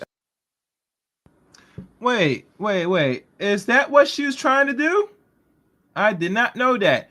Ain't that something? I would not be surprised. This woman gives off a weird feminist, weirdo vibes during the whole conversation with Andrew. So I would not be surprised she's trying to do that with another man. But that sucks for that dude if he's getting sued by her. Let's go. Very helpful to them just by being women, where it's not for men. Before I said first of all, but then second of all... well, can we do one at a time so we don't get bogged down in this? We have to answer 5 points at a time. Let's do one at a time. They're intertwined. Because I was going to say, second of all, even in cases where, a woman has an advantage because she's acting womanly versus a man who's has an advantage because he's acting manly or whatever. The argument here is just not, are there advantages to being a woman or a man? There are advantages to being both. The one is, which one is more likely to put you in a position? It's true. I think her name is Pixie. That's the woman you're seeing debating right now on the screen, Mr. Buster. That's her. Let's go. Of power. Okay, but when you're talking about status, you agree with me that power comes in many forms. Yes. Is that correct? Oh, and please, guys, like the stream. I got I think how many likes I got in here? I think I got 44 likes, and I got way over almost 300 people watching. Can we get the likes to match the viewers at possible? It don't have to be exact, but we need at least half the likes on here. So I think we need like 100 likes. So with your help watching, just give a like. If you're not supporting the channel, just like the channel. That will go much further. I would appreciate it. Let's go. Yes. Okay, so if we're talking about status, don't you think that it's a very powerful position for women to be in, to be the default when it comes to custodial agreements of children? Yes, but it's usually not because they're women. It's usually because they're the primary caretaker. Nope, it's traditionally just been because they're women. In fact, there's laws which governed this for years and years. Just because woman, Yes. instant custody. Because women and were even seen as a right primary now, caretaker. that's carried on the same exact way that it is in the CEO idea. So this is going to be case specific. Some men aren't going to look at women applying for a CEO job and say, oh, she's being a bitch, therefore she's gone. They might prefer assertive women in those positions. Some men, maybe not. And maybe it's the majority of those some men who don't want that assertiveness that they would prefer in a man. Great. Okay, so maybe that gives men an advantage in that particular criteria. However, the status of women is also advantageous in other areas. So I'm not confident that using your definition of status proves patriarchy if women are advantaged in different areas. Okay. I don't think. Well, here's a few things. The first one I want to ask you is if you could give me a specific study so that I can look at specifically of like in recent era. Here's one we can agree on easily. For the same crime, including violent crimes, women get lesser sentences than men. Yes, absolutely. That is an advantage. It's an advantage, yes, massive advantage. I said that's an advantage, yes. And again, as I said before, there are certain advantages women have under the patriarchy. That would fall under status, yes? That your status merely as being a woman but that's because, is assisting you? Yeah, I agree with that. But that's also because women are viewed as weaker. They're not viewed as much as a threat. They are viewed, it's a status that is lower. It's essentially saying like, oh, you know, I view you the same way I would view like, you know, like a cat trying to like claw me. Like, and you're not that much of a threat, so I'm not going to punish you as much because, you know, who the fuck cares? You're just a woman. So that is, maybe it's an advantage towards women, but it's fucked up and it shouldn't be that way. Who cares? It's still a status which is enjoyed and a privilege by women. But it's not a status over men. Okay, first of all, again, here's our conflicting definitions. When you say status, right? I say patriarchies of the father, men are in charge. Okay, that would be a patriarchal system. Women often, as judges in these cases, hand down lighter sentences just like the men do. This is not a purely male phenomenon at all, so how could it be patriarchal? What is it? Again, it's patriarchal because the view is that men should be taken more seriously than women. They are by even including women. Yes, I'm not. So how could that be patriarchy? Well, again. Is the patriarchy brainwashing them to believe that? No, unironically. Yes. Unironically, yeah. No, yeah, women do uphold the patriarchy. I've never disagreed with this. The whole idea. I think that women are upholding the idea that women are less of a threat. I think that women uphold the idea that women deserve to have custody. I think that women use the stats, including feminists specifically use stats all the time, everywhere. I'm sorry. Hang on, let me finish my argument. Saying that men are hyper-predatory. Because they're hyper-predatory, this is why they're viewed as being predators. They should be viewed this way. Women should get lighter sentences. They don't do as much crime as men do. Women enforce this narrative, not men. I think both men and women enforce this narrative. I think feminists. We literally had a conversation for the past 2 hours where you were telling me how men, you know, if they decided to go and kill everybody or kill all women, they could because they have the monopoly on power. So? You are enforcing the same patriarchy that now you're saying, oh no, it's women who are actually doing this, not me. I'm giving you a logical argumentation that rights themselves come only because men allow women to have those rights. Do I think that the default is that men will be in charge indefinitely in some capacity? Yes, but your definition is status. Yeah. Status. So men could conceivably be in charge and women still have a higher status, which would make it, in your definition, not a patriarchy. No, I think, what is it? Power and status are often interlinked. Not always. More often than not, though. When you are... Prove it. Okay. Who is the most powerful person in the world right now? I don't know. I'd argue the President of the United States. Yeah, and that would be an argue, yeah, I guess. Historically speaking. I wouldn't say that that's a high status job anymore, though. Okay, well, we'll agree to disagree then. What did you think when Trump was in office that the presidency was a really high status job? Yeah, I think it still was. I think it I literally being the President of the United States. And who's about to be Kamala? Is probably, it's the most, I would And argue. is Kamala right now about to be the president, possibly? We'll find out. But if she is, then is it a matriarchy then? Because she's at the highest status? As, again, I stated before, it would be like a general system. Just having one CEO, one woman CEO, one woman president, one woman in power doesn't necessarily dismantle the entire system. Yeah, no, it would or similar. It would have to be pretty close. I don't understand how come tens of thousands or hundreds of thousands of women can enjoy the status and privilege of custodial agreements, getting lighter sentences, having their doors open for them, making sure that all of their meals are bought for them, making sure that society in and of itself caters to them.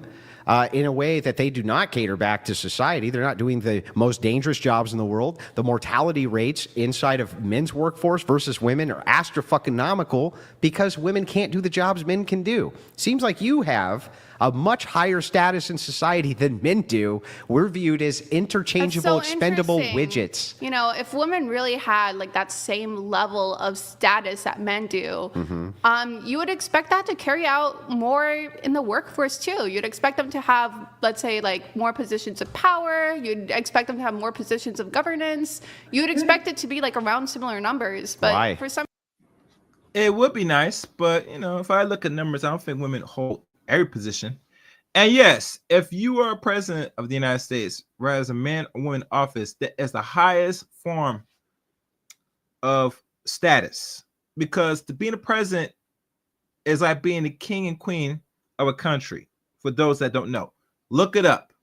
Fair use. For some reason we don't get that. Yeah, because you don't. What do you mean? It's the same level of status. Because you don't do anything of status. What do you? Well, how much status are you going to have as a kindergarten teacher? You don't do anything anybody gives you status for. We're talking about women and men who are similar, if not the exact same qualifications, applying to the same exact jobs and having the men still being picked more. Oh, no. Is that so? Do they enjoy, on some kind of hiring status quo, the fact that they don't get fucking pregnant, and so they won't have to leave their job for 9 months out of the fucking year, and they won't have to stay home and take extended vacations, which is what women demand and men don't? From an employer standpoint, male or female, makes sense, doesn't it? That's not a status symbol. It doesn't. It really doesn't make sense because one, you're presupposing that every woman who applies to the job ever is going to get fucking pregnant. Then second of all, for the society that I'm advocating for, both men and women would get equal levels of paternity and maternity. Oh, great. That's nice, but unfortunately, it doesn't work out that way equally. Hang on, my turn. I just listened. My turn to respond. So just so you know, if you are running a company which is hiring a lot of men and women, you would probably just make general policies, not individualistic policies. You and I can both agree that only females can get pregnant, right? Yeah. Only females can get pregnant. No males ever can get pregnant, ever. Can I? I don't want to derail, but no males can become pregnant. You can answer the question. You can answer. Okay. Do you consider a person with XY chromosomes male or female? No. You can be a male and have a double X chromosome depending on your biology. But you can still be a male. You only have two. How do you define male? That would be somebody who follows the typified pathway for female or male. So your organs, your body can only have X amount of organs. Those organs are going to be, even in chimeras, this is true. You're only going to have one reproductive pathway that's viable. And so you can determine the sex that way. So you agree that, I'm just curious. I'm just generally curious. So there are people who have XY chromosomes that can get pregnant. Yeah, so what? So they're women or men? No. Again, didn't I just say that it had nothing to do with chromosomes? Repeat. No, that's why I'm clarifying. Stop. Repeat back to me what I told you. You said, what is a male and a female by definition? You said, Cedric, you have no idea, my man. And what really is she thinking? Wow, you don't know. I know. You don't want to know. Let's keep going. It depends on the reproductive status, essentially. No, that's There's not only what I one said. reproductive So path, let me try it and even again. chimeras. Let me try it again. You can only, as a human being, have one of two viable reproductive pathways. That's why, literally. I didn't say reproductive status. Okay. Because there's women without uteruses who are still Pathways. females. Okay. Sorry for It's important that we make this distinction. Okay. And do you know why it's important to make this distinction? Because there's women who obviously can't have children, but they're still quite female. Okay, so it's a reproductive pathway. Yes, it's the one of two reproductive pathways your body is capable of going down. Okay. And there's only two. Okay, and so, I'm just curious, and because... Wait, are you curious? You see, this is the... Let me say this. And let me make myself bigger. I gotta do this. To all you men, anytime you confront a woman, and the first thing she has questioned the sexuality, the gender of a man or woman, or I said, what is a woman and what is a man? And she's giving me this bullshit. Run far away. Don't explain. Don't have no conversation. Don't give no logic. Just turn around. Go the other way. Because she, like many women that's been indoctrinated, have this some type of thinking. Real talk. I don't condone this. This is nonsense. And too much of that shit is being floated around in the internet. And needs to stop. All right, let's continue.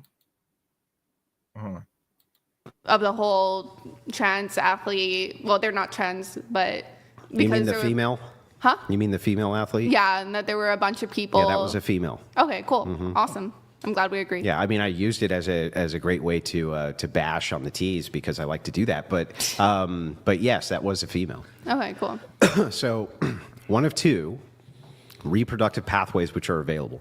No men can become pregnant, and let's assume for a second that because you're like a blue-haired social justice lunatic, that there's 10 males or 20 or 200 males or even 2,000. We could say with great confidence that almost every company on planet Earth is never going to have to deal with one. Okay, sure. Okay, so if that is the case, then we can reduce this to females only are going to be the carriers of the children. So if you are in charge of a company and you are setting a standard for who you want to hire, right? Why would you not set the standard for people who are going to require less in the way of leaving the company for extended periods of time based on pregnancy, based on this, based on that? I understand what you're trying to say. I just think fundamentally, I would focus more on who has more qualifications, or basically who I believe to be more qualified to lead. Yeah, I mean, but who cares what you personally would like? Can envision from the employer standpoint, you're in charge of 500 employees with a revolving door. And I think from the employer standpoint, you can make generalizations about gender, but that doesn't necessarily mean you're hiring the best person per se if you're making those generalizations on gender.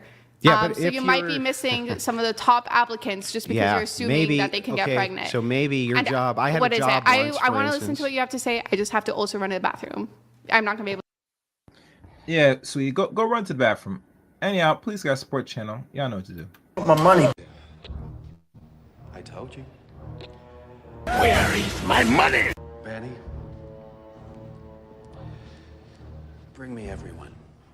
I need my money. I need my money. What do you mean everyone? Everyone! Support the channel.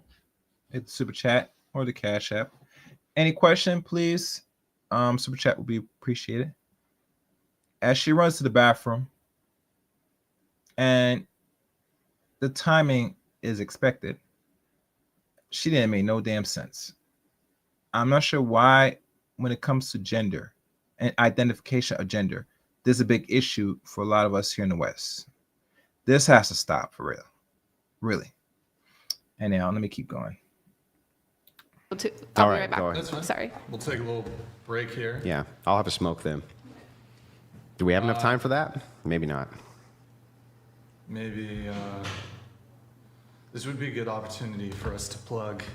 Debate University. Unfortunately, I can't really pull it up. Here, hold on.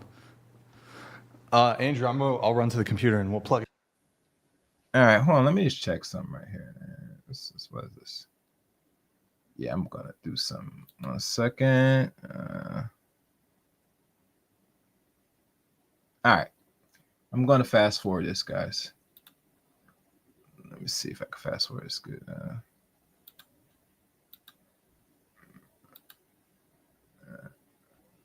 All right, we'll go here. Debateuniversity.com, and the course you want. And it looks like he has a promo. Nice. Okay, so we're back to this. Now, where the fuck were we? What is it? We're talking Did you go? about... Did you run in the bathroom and read your text message? You did, didn't you? No, I love... Oh, and guys, hit the like button. Likes are free. We're still not the goal of halfway the likes as many people watching. I like to have at least 100 likes if possible. Let's go. Phone here. You could look. We'll go back. All right. I'm just fucking around. I know. So, Brian, we're gonna about 30 minutes wrap this up. Okay. Please, I'm so hungry. Yeah, I know. She's that's why. I know she's dying. Yeah. We'll get centered for you, Brian. Is that better? Turn the mic a little bit. This way? Yeah, that's good. Are you sure? Scoot it a little closer to you. The microphone, scoot it to the edge. Okay. Well done. Continue on. Congrats _you played yourself donated $100. 100% of what you scam as the patriarchy derives from female sexual selection.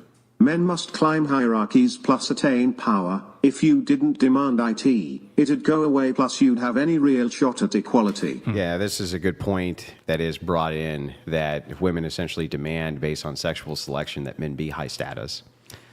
Ugh. I'll tell you what, though, you can prove me wrong, right? The dating prospects that you're going to have in the future, lower or higher status men? Ideally, same, or somebody who matches me where I'm weak. Yeah, based on your history, the men that you've dated have been equally yoked to you, or they have been higher status? I would say equal. Equal. Yeah, I would say... And have you ever dated a prominent Twitch or YouTube streamer? No. Never? No. Not even once? Not even one. I disappeared off the internet for like 3 to 4 years. Okay. Like, So what'd your last boyfriend do? my last boyfriend was a philosophy student. Okay. I was in college. Okay. So in the future, you'd want somebody who's equal to you. Not going to be taller, not going to be stronger. No, equal, or I would say equal or higher. Or higher, yeah. But it's just weird because I don't really view relationships in terms of higher or lower. I usually view as who's going to help. It sounds so weird. So I want to have children in the future. I want to have 3 children. And I want somebody who's ideally good at the things I'm not good at, you know? Because I want to be able to raise my children like equally. What are those? So for example, I suck at cooking. I'm really bad at cooking. You want your man to cook? Yes. I would be the happiest woman alive if my man knows how to cook. So you want to stay at home dad? No, not completely. So he would take over probably cooking. I would probably take over more cleaning to even things out. We don't have to make the same exact salary. I could make some more, or he could make some more, but then I expect that to be reflected in the amount of like home labor that we take over. So if he's making more, I would do more home labor. Mm-hmm. And if I'm making more, I would expect him to do more home labor. Okay, that's fair. So now let me ask you this question. Yeah. And you can go ahead and lie as much as you want. I'm almost, in fact, I will bet you the milkshake that you lie to me right now. I will bet you a milkshake that you lie. Do you think that most women prefer to have men who have a higher status than them, or they want it to be about equal? No, they want equal or higher. I think they prefer higher And I think the reason for this goes back to basically Social conditioning, right? not just social conditioning, but I guess maybe this is a form of social conditioning, labor in the household. So right now, the problem that you have for a lot of women is that they're making either the same as their guy, or in the scenarios where they're sometimes even making more, but they're taking basically all of the household labor.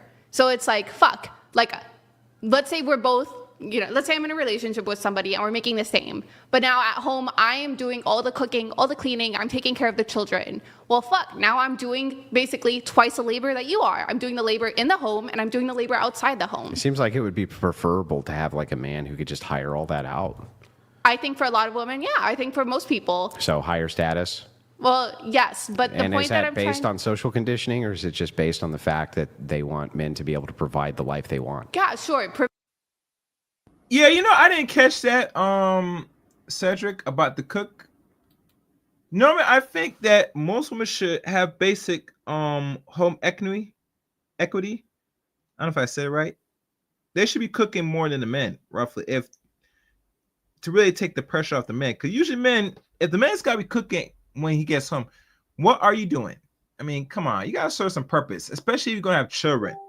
And I'm noticing a lot more ladies like Pixie don't know how to cook. I'm not sure if you experienced that in Canada, the women that can or can't cook. But if so, yikes. Anyhow, let's keep going. Provision. But I also think there's a lot of women out there who's not going to essentially go for a guy just because he has a lot of money. If they genuinely love a guy, then they don't need the guy to be like freaking rich Mr. McGee money pants. They just need the guy to be able to carry their weight. Yeah, but the social status that you're talking about, if you want to be desired by women, the higher your social status is, the higher you're usually desired by women, yeah? Yeah, for sure. Well, then if that's the case, then women. this commenter, when he says, okay, and by the way, you do owe me the burger, but I don't owe you the milkshake, because I feel like you were actually honest there. Then the commenter is correct that men have every incentive to climb the hierarchy because of female expectation that they do climb the hierarchy. How would that be patriarchal? Based on status? If the status is demanded by women, wouldn't women be imposing a matriarchy then? No, because I'm saying that women can demand whatever. Women. They can demand whatever from their partner. One, it doesn't mean that the men are actually meeting that expectation. And then two, women themselves are not reaching that status. I'm talking about individually. Am I at the same level status as this other guy? I'm not saying like what I demand of my partner or demand of the other person. I'm saying like... I like that comment. I'm going to post that comment up here. Buy a cookbook. No excuse. You're damn right. Yes, I agree with this comment right here. And I think most women, United calling, to me, Western women that has been feminized don't desire or even have the urge to learn how to cook, in my opinion. And the reason being is because they like the man, if they have a man, they like to go take out, buy foods, Uber Eats. That stuff that makes you gain weight. Did you know if you buy more Uber Eats or DoorDash, you gain more weight? Y'all guys are aware of this, right?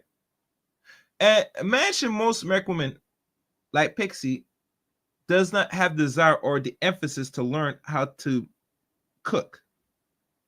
How scary that is that you go out your way and you put a ring on that. You wife it up. Hell, you put babies in her. Your babies are going to be malnourished. They're going to be fat. That's a fact. Facts. And let me see. All right. And my guy said writes, she said she doesn't how to cook. From my personal opinion, even if the men know how to cook, it's a major no-no. Yes, no. I can't be with a woman that doesn't know how to boil an egg. Or a woman doesn't know how to make rice. Or hell, make ham.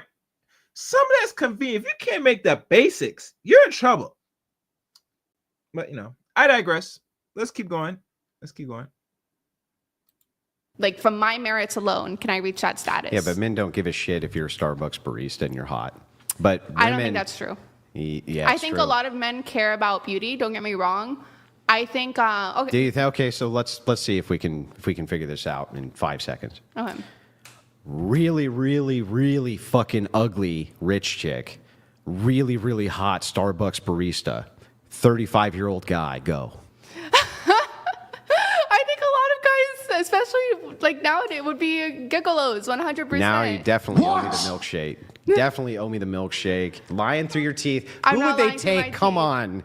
I They're going think- to take the fucking really heinous, ugly millionaire over the barista who's hot? Really? Yeah, dude. I think they would 100%. And they cheat on her too. They cheat on her. Triangle. I think what is it? I think well, whatever. Even if we disagree.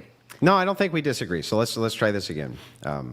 I just want to make sure that I'm crystal clear on this because you're saying it publicly on a massive platform. So I want to make sure I can clip this 1,000 times and distribute it everywhere, and I'm going to. Everywhere. You think that if a man, an average 35-year-old Joe, had the option, right, of being in a monogamous relationship with a hideous, ugly, unattractive as fuck millionaire chick or a really fucking hot 24-year-old barista, they would take the really hideous millionaire. I don't think they would be monogamous. I think they cheat on her. Okay, but they don't want you to cheat, so Yeah. yeah. So because of that, you don't get the millionaire, right? I But think what is it? They would 100% cheat on her. I don't think that's the question. Though. that's not the Okay. question. I think most guys would fuck the 24-year-old chick. No, which one would they want? I don't know. I want to You don't say. know, I yeah. know. I want to say the millionaire. I do. I think what is it? It's Cap being like, oh no, they won't cheat on them. I think they will. Ah, fine. I also think what They'll is take it? the fucking millionaire over the beautiful woman. I get it. They care that much about status. No, I think what is it? It's just it's more about the stuff they can buy than the status and stuff. Whatever. Do you think that it's? Wait, can I- Do you think that? Yeah, you can ask whatever you want. I just have one quick Okay. follow up, right? How is it possible for me to debate with somebody who's delusional? Like how you can I think I'm make? delusional? How can I craft a coherent argument if we can't agree on the basics? Average Joe donated $100. I'll take the broke Yeah, hottie of and an course. Americano. Of course. Who wouldn't take that? I could Who do a wouldn't take the poll. broke hottie? Should I do a poll in the chat? Did Yeah, he ask him. mention? I'm pretty sure there was one time. Ask where him, we were, wicked fucking witch of the West who's a millionaire So- with a hump on her back and she's gross as Okay, shit. if she's the grossest person alive. No, not the maybe grossest not. alive. She's just really ugly. Yeah, I think. So what's the poll question? Which would you pick? Really ugly chick? No, or but I know the two differences. But which would you pick? Which would you date? Which would you pick for a monogamous relationship? which would date? you which would you date? How about that? How about Keep marry? it simple. Which one would you marry? Okay, sure. Yeah, that's fine Which too. would you date / They're marry? all How gonna about say the that? hot one. So Well, I know, There's- but you know, they secretly though, all of them Ugly. secretly No. want the millionaire, right? I think what so would happen wait, is is they it pick the ugly millionaire and fat cheat on rich her. woman? Ugly fat rich woman versus ugly fat old rich woman. Yeah. Versus Young, Okay. hot Starbucks They would barista. Ugly. take advantage of her wealth and then sleep with whatever young woman they want. That's what I think Yeah, would but if they happen. could choose one. Yeah, what is it? I don't think. Yeah, but if they could Yeah, choose one. you're saying if so just without for changing the question, if they could choose one. they would bang. If they had to pick one to bang, it would be the 24-year-old chick. No, if they had to this pick one is to a be date with. to marry. Date to marry. To live their entire life, maybe I'm too female-brained or whatever. I would find it very hard for so many men to just be like, no, like I actually would pick the 24-year-old barista. They would. Well, anyways. And I'm not saying, I don't want you to be confused by this. I don't want you to think that I'm saying 51% would. I don't want you to be confused and think that I'm saying 60% You're saying would. like 99. I want you to understand that it would be 90+% of men who would pick the young, hot Starbucks barista. And I would like to know from your worldview why you think that is, other than because you would value the status of the millionaire. I Pull us think up. guys like to think of themselves as, and I shouldn't say guys in general because it's not in general. I think there's a subsection of men who like to view themselves as valiant, like, oh, I'll protect her, I'll take care of her, blah blah blah. No, they like, want to fuck her. They want to fuck her. I just want to fuck, whatever. No, do you know why they want to fuck young hot women? Do you know why They're they do? They're gonna say because of the reproductive. Yeah. value. What else would it be? Yeah, I think right now, if the primary edict is to breed, like, what else would it be? Okay, do you think looks is all that matters? No, of course not. What else? Well, I think it's situational. So what do you mean by that? Yeah, so I think that it's conditional upon the situation of the man, that some things could change when it comes to that. But I would always say this, that primarily attraction does have to be there. And attraction not only does have to be there, but it has to be there long term. Both people have to be attracted to each other or it won't work. You can't falsify attraction. So yeah, attraction is still going to be the number one edict. Do you think there are factors for men that influence attraction outside of physical appearance? Before you answer that, and I'm reading our comments in this section. In a perfect world, yeah, it would be nice that both individuals are attracted to each other, and hence they will be and commence a relationship. But we all know in an imperfect world, which we see, and the world is really not perfect, let's be honest. One person can be attracted to the other. It is what it is. And usually as a man, you're always going to be attracted to the opposite sex. A woman. And she fits your attraction. Not so for the woman, because let's be honest, a man is not always going to be attracted. He's going to be productive and might look decent, but not attraction. That's something a little bit more in detail, because attraction, everybody has their own version of what they feel is attractive to them. So I can't go by that. All right, let's read this. Go to some comments. What's this guy, right? If you buy a coffee a day because you deserve a treat, fives, this is 1,820 a year. Money is weird. Okay. I may skip down. Guy, right? At last, Andrew said everything we were thinking. Ultra delusional. Yeah, very delusional. And one guy writes, not as dried up, dude, to lack of estrogen. Yep. I got 321 watching and only 60. Yeah, we got, yeah. You know it is. I tell people like the stream, man. I can't force them. Can't force them. But please, guys, like the stream, because we should have like over 150 likes, but All right, let's go. Yes, but not nearly as much. So it's overwhelmingly going to be this one category first. You couldn't have umbrella trains from it, right? But the thing is that I want to, for the rest of my life, want to be attracted to my wife. Why do these other factors influence? Oh, for a variety of reasons. Because men have external preferences to just singular things. No. But I'm saying, okay. When it comes to physical attraction, there is a basis, right? You're saying reproductive value. Is it fair? That's why you value youth, yeah. Yes. Is it fair to say that other factors are also influenced by reproductive value, like basically outside of beauty? Ulysses the Pagan donated $100. I would marry the hot barista and then steal her tips. See, I can force in outliners to Pixie. Anyway, speaking of which, really quickly, we do have the poll results in. There's they're still coming in, but there's over 900 votes. Which would you date, marry? It's 93% hot 25-year-old minimum wage woman versus, it just shifted to 92. 8% say the ugly, fat 35-year-old rich woman. Mm-hmm. Yeah. Now it's back to 93. Okay, so basically, why? So wait. Remember I told you earlier. Not 60%. I know. Okay. Not 70%. Not 80. 90+% of men would prefer this. Okay. And these are probably trolls who are voting for the. She has an audience. They've got to be offsetting it with that other 7%. No, my audience is nothing. I'm kidding. Go ahead. Anyways. Those are just Andrew haters, right? Anyway, go ahead. Do you think that basically the other factors outside of physical appearance are also influenced by the reproductive value they have? I'm going to use intelligence. Oh, I just figured out. For those that's watching on their device, I think their cell phone, if you want to hit the like button on the cell phone of this stream, you got to hit the 3 dots on the upper right corner, and it'll show more of the description and everything else. So hit 3 dots, and there'll be a tab where it shows like or dislike. That's where you can hit the likes on this channel.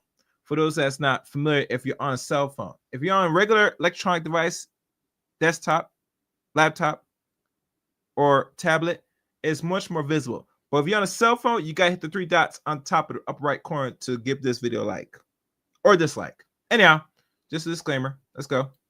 An example, right? The whole idea why, like I want to mate, I want to reproduce, whatever. So theoretically speaking, a guy would value intelligence in a woman because it means that genetically Men don't value intelligence in women. Oh, okay, interesting. Is it enough to just reproduce? For men? Yeah. It's enough for most men. Yeah, to be with a hot chick, that's enough. Yeah, no. But what I'm saying is that So I think that they don't want their women to like be knuckle dragging retards, but when you're talking about hyper intelligent or high intelligent, I think that you're talking about like they want them to be really, really smart, right? That's like an attractive feature. What I'm trying to say, kind of. What I'm trying to say is that it's not.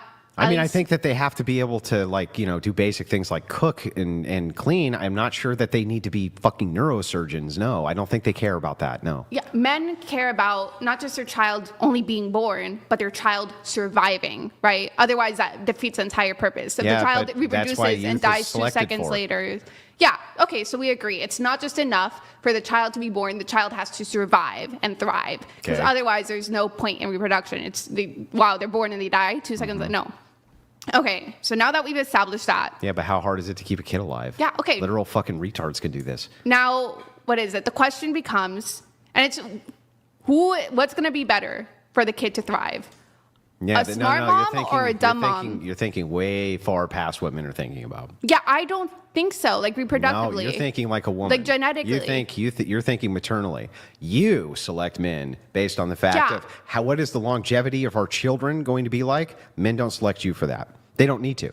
Okay, reproductively speaking, if it's not enough to just have your child be born, your child has to thrive, because otherwise there's no purpose of it being born if it's going to die and not actually be able to reproduce and continue your family lineage. Almost every woman can do this because it's not difficult to do. Okay. Do you want your family? It is super not difficult to keep a baby alive, in other words. Okay, but it's not just that, right? It's not just keeping the baby alive. It's having the baby thrive eventually so he can spread your lineage. Yeah, but he thinks that the baby's going to thrive based on his ability to produce, not your ability to keep it alive. That doesn't make any sense. Why? Because just reproducing, as we established before, is not enough. If the baby is born, and even if the baby meets a minimum standard of being alive, that doesn't necessarily, according to your view of essentially like hierarchy, the baby has to be able to climb or get higher in the hierarchy so that they can then reproduce and continue the family lineage. Men aren't thinking in those terms. You're wrong. You're saying we agreed evolutionarily that men want their children to thrive. It's not enough for it to be born. Stop. The mechanism for which that occurs, we have two very distinct opinions about. So let me explain. I firmly 100% believe, having raised many children into maturity, that keeping a child alive is fucking easy. And it's even easy for a woman to do because they're designed to stay alive. And so what happens is even 70, 80 IQ, dumbass women can keep a child alive. Men don't bank on the fact, never bank on the fact, that, when this baby is... For a disclaimer, if you put a comment, if it doesn't pop up on my other end, that means the comment Google does not like. So you got to rephrase your question. But if you really think that your question should be known, put it in the super chat. I'm looking at it right now, and it's not shown on the other end. To those that are putting comments in the chat room, I'm the same. Let's go. Fucking 5 or 6. What are the values she's going to They don't think like that. What they think instead is the kid going to be healthy? I can do all that shit. I can instill the values. I can instill the program. I can instill all of that. Okay. What child is going to be easier to install these values or programs in? An average Well, actually, if the mom, smart child, actually, if the mom is kind of stupid, that would make it child. way easier for you to download your programming into the kid's brain. Okay. Because then what's the mom going to say? You know, She's too dumb to argue. 50-50. What's that? Genetics are 50-50. Yeah, that's true. Okay. Mike Davis So if you're donated $100.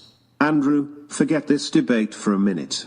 I want to hear you speak on that fat juice head fake tough guy who tried to alpha you on Fresh and Fit. Roast that bozo. Well, apparently he just got swatted, and he was caught on the steps of some fucking apartment or something, crying his eyes out, and that was all caught on film because he is I mean, like you said, I guess he's the alpha of the alphas. But anyway, I don't endorse any of that, by the way.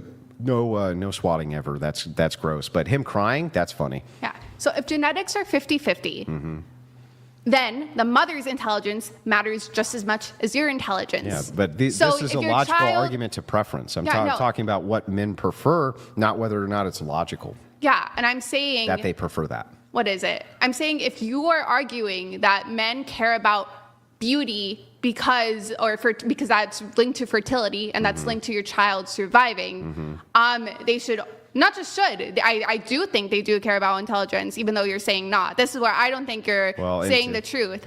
Because I'll tell you the truth. I'm going to be unequivocally as truthful as I can possibly be. Okay? Men don't give a fuck about you being a doctor or a lawyer or the potential to be a doctor or lawyer because you have some big high IQ. They don't fucking care. Here's what they care about. They care that you have a really nice ass and a nice pair of boobs and you look like you're going to bear children. And the reason they value the big boobs and the nice hip ratio and all of that is because intuitively they can see, genetically, ingrained in them, they know that you can bear their offspring. So what happens is, from the evolutionary standpoint, right, when they see you, it makes their penis hard. And they go, I want to have sex with her. And that's as far as they're usually thinking about it. Very simple question. You have a 25-year-old hot woman. You have another 25-year-old hot woman, equally hot. One is more intelligent than the other. You're saying to you? This _bish_ projecting donated $100. You said he'd exploit her plus cheat because that's, at its core, what women do to men. It's her nature, so you assume we are the same. Right, exactly. Men seek wealth because it wins them better women. Right. Evil shit boo. Smiley Men don't fucking face. care. Smiley face. Smiley face. Yeah, so anyway, wait. Also, Let thank me you, get Mike my Davis. Go ahead. out. Yeah, no, you were saying. Go ahead. You're going to equalize the primary value.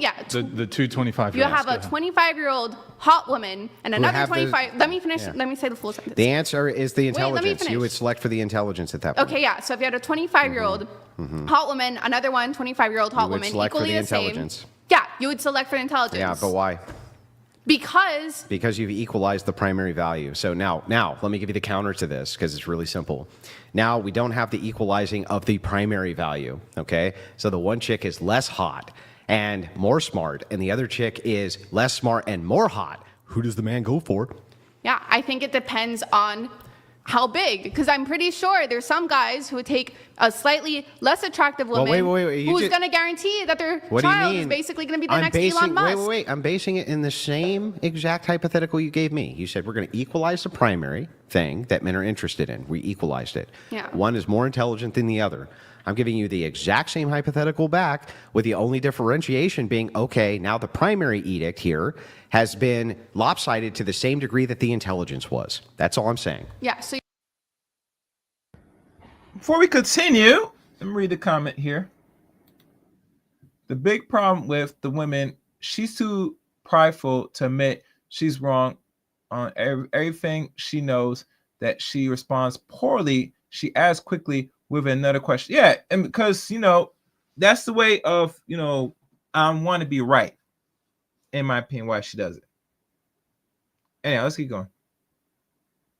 you're saying one is smarter but less hot. However smart you in your conditional hypothetical are claiming the one woman is exactly how less attractive she is in mine. So which one is he selecting for? Yeah, now you're reversing it. So I'm No, I know what you're saying. I understand what you're saying. That's exactly what I'm doing. Yeah. So answer. Okay. Like I did. So a lot of men would pick the hotter one. Yeah, there you go. But That's that. There's easily scenarios where you have a woman who is maybe slightly less attractive, but super freaking smart, and a woman who is, more attractive, less smart. There's a lot of men who would pick the smarter woman. 7% of men would take the I fucking think more ugly than 7%. millionaire. If you could guarantee, or very high likelihood that your child is going to be the next Elon Musk, would you not take it? If I had a crystal ball. Let's say this woman is so intelligent, and you know that, let's say. But she was ugly? Not even ugly, just slightly less attractive. Well, no. In that case, maybe I would equalize it that way. But wait, now so if you had a woman who was hotter by slightly. Let me answer the question. When you say slightly, right, that could mean like, I don't know, her nose is in a slightly different position than what I would prefer, right? When you say slightly, what does that mean? Yeah, it means that we have two women. One's a little hotter but dumber. The other one is a little less hotter but a lot smarter. Yeah. So if you would to take a secondary conditional, like you were to say, we could do this with money too. Oh, this chick her nose is in a slightly different position than I would ordinarily like. But other than that, she's just as hot as this other chick, but she has $2 million. Sure.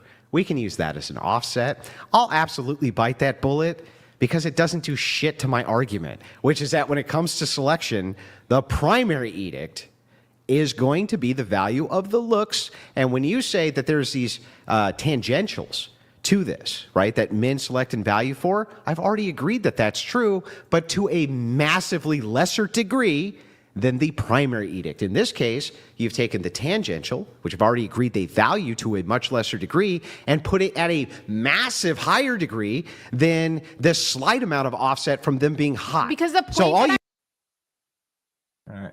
As we pause for a second, I'm gonna read Krista Mertz comment, and she writes, I never watched your show, but thank you. I'm enjoying it so far. I think the issue with debates like this is with people like her, because she's getting defensive in a way, kind of like he's saying. So yes, I agree with that, Miss Martz. And you continue writing. Something mean or towards her, which if you listen, he's just saying fact and being truthful reality. Yeah. I think she's too defensive, in my opinion. She does want to be right. She throws different terminologies.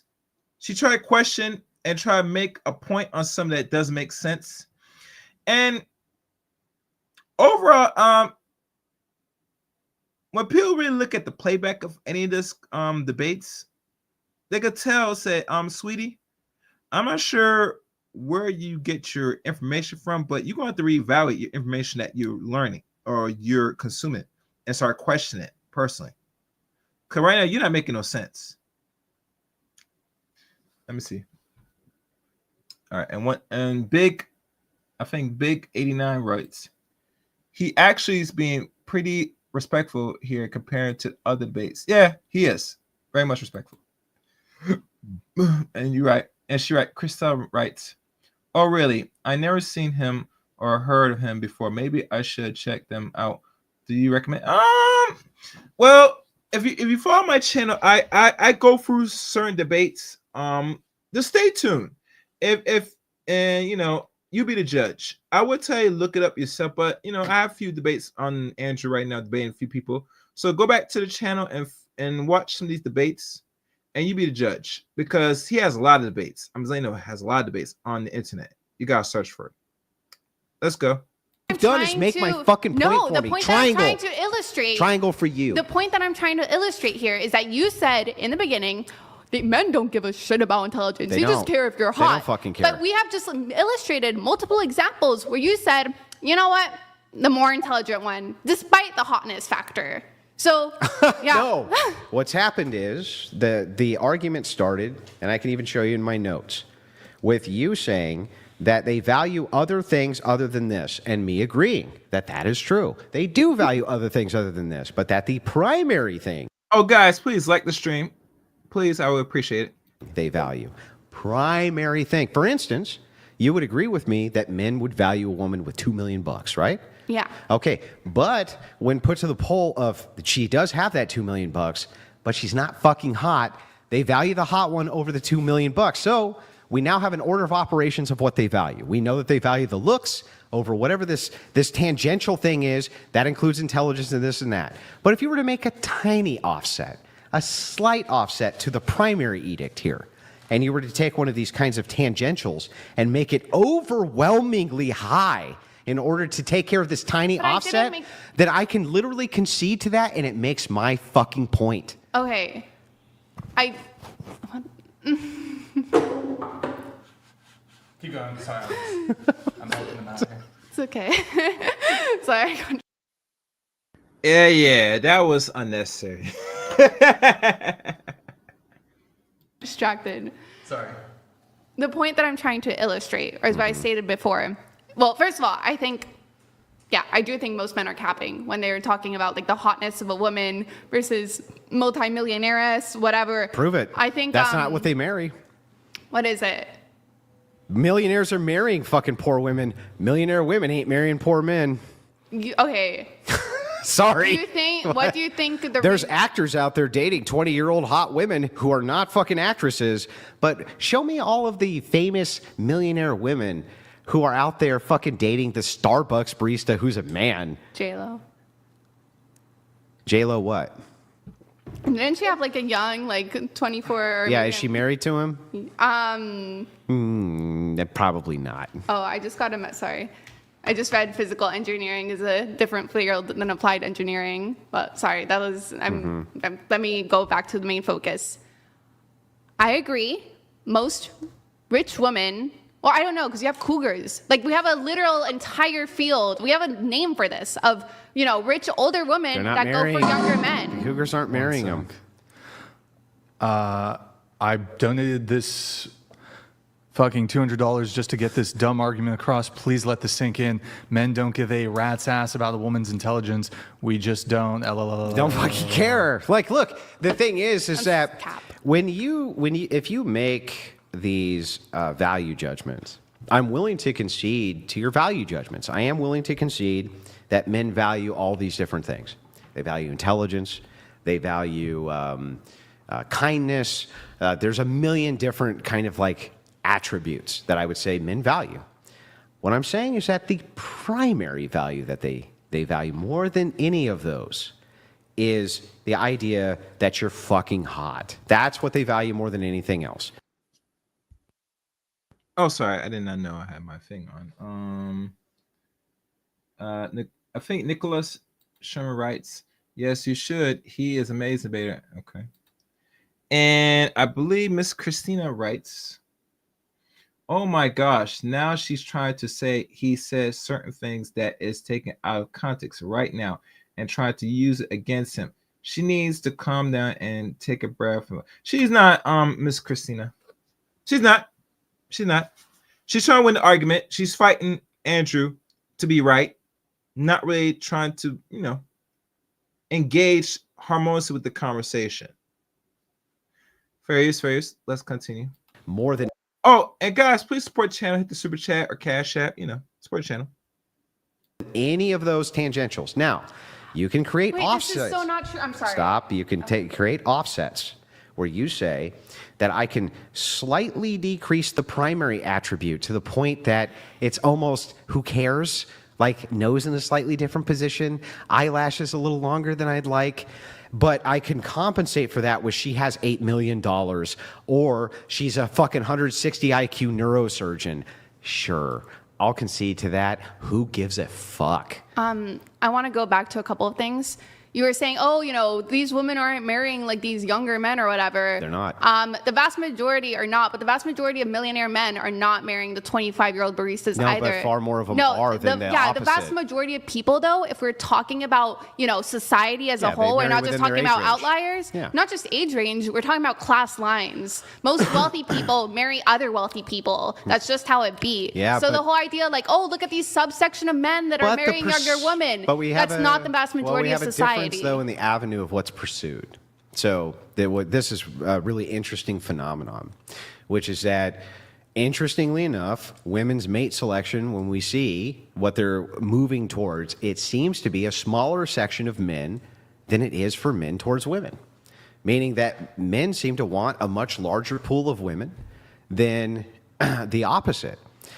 Why would that be? Well, it's because women desire a few different traits. They want men who are taller than them. Of course, men don't give a fuck if women are taller than them or shorter than them. They don't fucking care.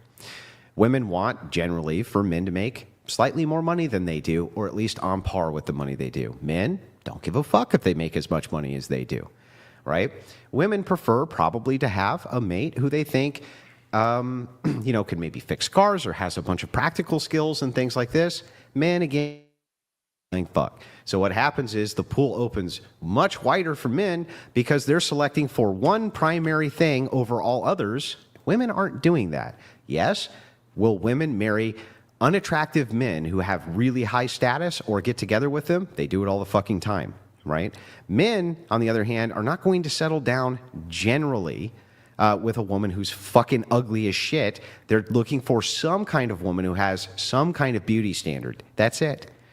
As I stated before, the reason why women are looking for people who have around like the same status as they do or higher is because women are still expected to take on the vast majority of home labor and are, basically unhappy with how uneven that system is. Women do not want to be doing both home labor and out home labor. They want to be able to either basically pick one or have it be around equal for both partners. Then so why, when you have a society, how do you explain women saying then their preference? Lol Paladins donated $100. She is also conflating intelligence with university brainwashing. Smart women are rare and nice. A woman with a degree is actually a negative. Most women aren't neurosurgeons, worthless decks. But even if we were to grant it, Lol Paladins, even if we were just to kind of grant her idea of this, it still wouldn't negate my point. So who cares? But I mean, it's a good point. I'm just saying it doesn't negate mine either way.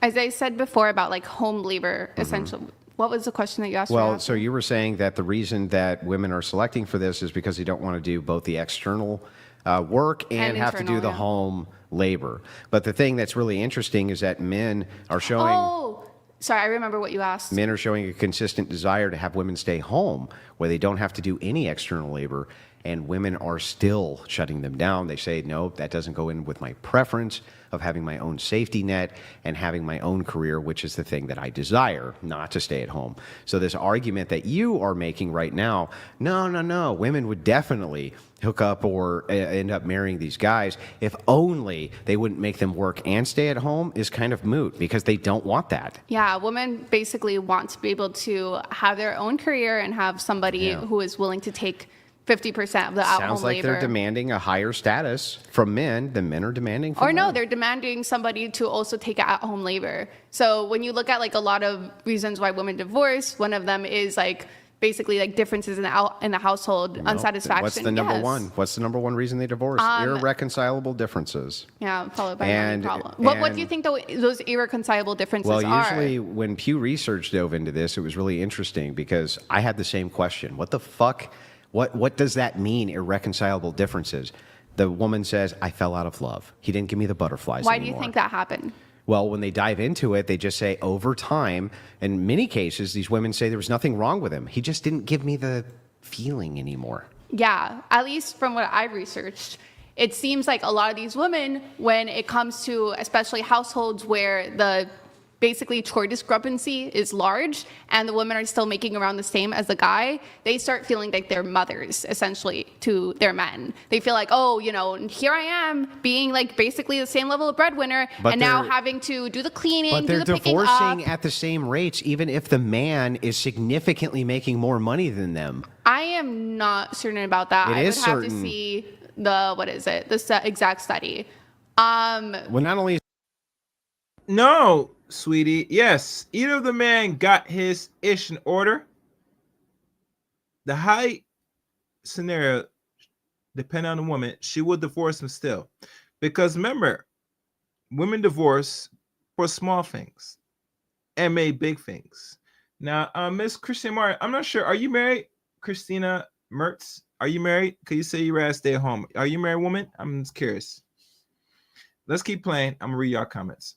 It's certain, but I mean, if you take the pool, right? Here's the edges. Sure people with higher here's the brackets edges. are Yes, less likely that's to true. divorce. In higher brackets, they're less likely to be divorced because both of them are in a higher bracket. So why are you saying that's that interesting that's not the case? is that because you have the center class, which is accounting for most marriages, not the higher class or the lower class, but the center class.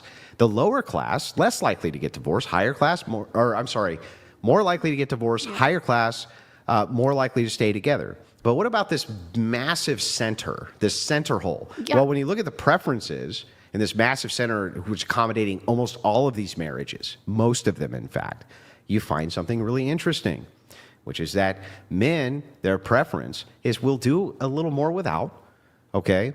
And you can stay at home. Women say, no, fuck that. I don't want that. I don't prefer that lifestyle. I want to work, okay? So I want to split these chores with you. And he's like, no, I don't want to split chores. I want to work. You do the chores at home. They want a traditional marriage, in other words. Women are saying no. They're opting out of that. So again, if we go back to your idea of status as being the symbol of patriarchy, it appears to me that women are demanding that men reach such a status where they not only are earning the same amount, okay, or more, but are also splitting the housework. Whereas men, their idea of this is actually less. No, it's not equal. Yeah.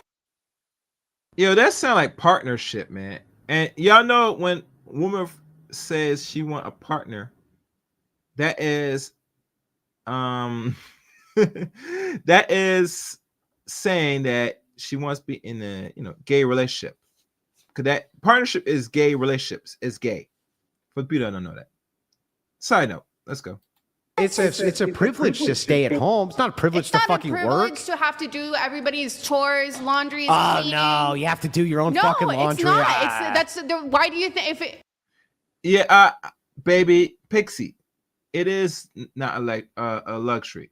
If you had to wash clothes and cook, if you were a man or in a relationship, you would so kindly cook for not only yourself but for the man and maybe your future children, unless you're a selfish woman. And right now, you're giving the vibes to me that you're a selfish woman, personally. And that's not cool. Let's go. Being a housewife is the easiest fucking job on planet Earth. Don't ever try to bullshit me. I've had one for years. Okay, if this was the case, job if this was the case, why do fucking rich people outsource that labor if it's basically nothing? What do you mean? Why not? Because they're busy touring. They're busy labor touring. is not glamorous. They're busy touring glamorous fucking is Italy. Not. What is it? Labor is not glamorous. It's a so labor. What? When you can outsource it, you do. Wait, so hang on, nobody's like, wow, I'm staying at home and I'm making the same amount of money. This is so much fun. Let me like get this. obviously, Let me if get you're this making right. more money, you want the person to do the same level of labor. I just want to make sure, right? If you're trying to make the case that yes, Miss Karina, that's what it is. Partnership. When you hear anybody talking about partnership, that is actually gay, homosexual unions. Even the definition of partner. I mean, if you look at it, and it's hard to really, do digging, that's a form of homosexuality, unfortunately. Let's go. labor is labor and labor hard, therefore people don't want to do labor? Sure, I agree. But you do way more fucking labor having a job than being a stay-at-home mom. What are you talking about? That's where people would disagree. Who would disagree? Okay, let's go through it. I would say it's a different type of labor. I would say at least. Okay, well, hey, listen. Yeah, let's get through it. Let's get through it. At least when it comes to labor in the house, like outside the household, I am guaranteeing a level of wealth for myself. Versus if I'm just doing internal household labor, it becomes significantly harder. Yeah, there you go. Yeah, exactly. You get the point? Very good. Yeah. No straight man or straight woman is going to say part. Yeah, exactly. You following me? All right, let's go. For me to make my own business or to continue making money. So it means it's less stable. It means I am now That's because you're doing less work. I'm not sure how old Pixie is. I think she's in her 30s. I would assume she's in her 30s. Yeah. I think she is. Yeah. And I thought our whole issue was labor. Less work. Yes, less work. Not just less work, which honestly is contentious, whatever. Well, yeah, but let's start with that contention. No. You I'm are telling you, not keep making. jumping around. Let's You're start not with making contention money. one. You're not making. You can be. Yeah, You can okay, have. great. You can I prattle can- all you want. No, I'll it's wait till you're not done babbling. prattling, but you're not going to get away from the question. I can be at home. Let's say I live in a pigsty and I have to do 20 amount more labor than if I went out to work. Yeah. That doesn't matter. It doesn't matter how hard the labor is at home because the point of the matter is I am not making money at home. Great. So now let's get back to this idea first before I address point 2 and 3 because you always bring them up in 4s because you gish gallop a lot. It's not gish gallop. Let's just start with the first point. Can you explain to me how being a housewife, can you walk me through your Labor Day? Go ahead, walk me through the Labor Day you think a housewife goes through. I'm basically cooking, cleaning, taking care of, well, it depends on what type of household you're in. But let's say for the very basics, very essentials, you're cooking, cleaning, and most likely taking care of children. Okay, so let's say you have 2 kids at home. Yeah. Okay. One is 5, and the other one is 10. Okay. Walk me through your housewife day. I wake up. What time? What is it? Probably early because I have to get the kids to school. What time? Either 6 or 7 a.m. Okay, so you wake up at 7 a.m. Gotcha. Okay. Kids get on the bus, right? Well, no, first I have to cook breakfast. You don't have to cook breakfast. Most housewives will. Most schools have free breakfast. That's definitely not true. It's most definitely schools true. definitely do not have free They breakfast. most That's why definitely they're true. trying to pass bills across the state. Okay. But even Whatever. assuming Okay. that you give them a fucking Go-Gurt and a bowl of no. cereal, you Let's- give them a bowl of I have cereal to on their cook- way out. Okay. Whatever. You're asking me my day as a housewife. I'm telling you. Okay, you tell me your I day. cook breakfast Okay. for them gonna and cook for my breakfast. husband. And what are you cooking for breakfast on an average day? Let's say I'm making, eggs, bacon, pancakes. Every day. Typical American breakfast. You're making that every day, huh? Maybe not every day, but a few How many times a days do you week. think a week you would make eggs and bacon and sausage and toast for the kids? Let's say 2 or 3 times. Oh, you're going to make it 3 times. Okay. 3 times. Okay, so then what happens? Then I have to get the children ready for school, which Mm-hmm. means that I have to make sure that they put on, basically, get ready, put on your Yeah, clothes, 20 whatever. minutes. We got 20 They're minutes. brushing their teeth. Yeah, 20 minutes of making labor. sure that they have everything in their, what is it? That's more than 20 minutes, by the way. To get kids ready for school? To make sure that their, lunchbox has everything, because I have to pack their lunch, too. You pack it the night before. Okay, well, we can add those minutes of labor at the end anyways. What is it? I also have to make sure that... So you're up at 7 a.m. You've cooked breakfast, eggs and bacon and sausage. I'm going to give you a generous 30 minutes for that. 20 minutes of getting them ready. Now they're at school. Okay. Now, how long do you not have to take care of kids while they're at school? You're going to say, they're at school for 8 hours. Uh-huh. So 8 hours of labor gone. But no, because in between that time, I have to make sure I'm everything. Oh, I have to okay. make So sure let's that the go through. groceries How are big is filled. your house? Let's say it's an average, or this is not average, whatever. Let's say it's a 3-bedroom. I'm wealthy Okay, enough so to how have many to- square feet is a 3-bedroom? I don't know. I can't think from the top of my head. Okay, so an average 3-bedroom house, I'll just give you the square footage here. Mm-hmm. We'll say we're going to be really generous, give you a nice big house, 3,000 square feet. Okay. Big house. That takes time. Also, So hang I'm on, walk sorry. me through your Wait. 3-bedroom, Let me 3,000 pause square for foot 1 house. second. I want to pause for 1 second. I don't We want to know- pause. I want you to walk me through Okay, your no, day. no, because here's No, the walk me through your day. I am Walk me through your day. I am walking you through the Good, day. then finish walking me through your But day. here's the deal. Okay, here we go. Whatever. Obfuscation. It's not obfuscation. It's gonna be obfuscation. Just look at the fucking general market. We know how much we value this labor because when we outsource it to other people, It costs $17 an hour. it costs more than $17 No, bucks it an hour costs to get your $17 house an hour. cleaned. In most I have a places- maid service. What are you talking about? Okay. I don't want to be that person. Whatever. I grew up with a family that could afford that. I Costs understand. $17 an hour. They come once a week and It's do a more deep than clean. Takes them 17 3 hours. hours to do a deep clean. 17 an hour. Anyway, so 3-bedroom, 3,000 square foot. Walk me through the rest of your fucking day. Kids are gone. What's the first thing you're going to do? Probably clean Clean what? breakfast. Okay, so you clean breakfast. That's going to take you, what, 15 minutes? It's going to take me more. I mean, what is it? That's 4 You people. take the dishes, you rinse them, you put them in the fucking dishwasher. Okay. This is not rocket science. It's not just what is it that. It's also like crumbs on the floor, vacuuming, wiping down the table. What are your fucking kids, animals? I mean, it Your doesn't kids matter. are fucking. Do they just take their plate and put their whole face in it? Or No, like, what? I mean, what is it? What are you talking about? Like it's just basic, right? Like That's not basic. My kids don't fucking stick their whole face in a It plate doesn't and matter slop if they around don't like stick pigs. the whole thing in the plate. Yeah, It's there's just no crumbs. There's not shit all over the floor. What are you talking about? Okay. Okay, so anyway, so you got, but let's just say you pick up a few crumbs and this and that, okay, from your animal kids who you can't control because you're a bad mom. So now we've got, hang on, so now we're what, 30 wiping minutes? down. 30 minutes to clean up breakfast? Maybe more, whatever.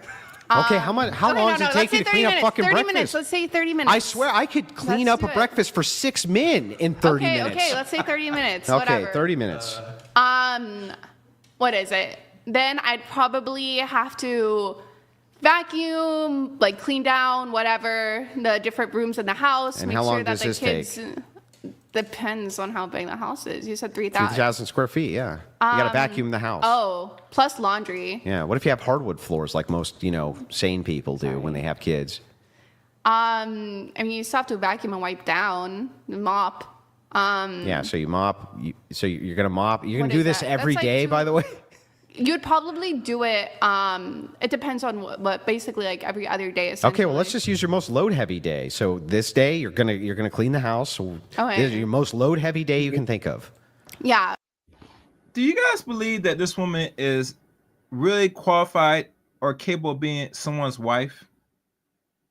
To the ladies and gentlemen in the chat room, do you think Pixie will make a pretty decent wife by what she has laid out of the qualities of the everyday life of a woman doing chores?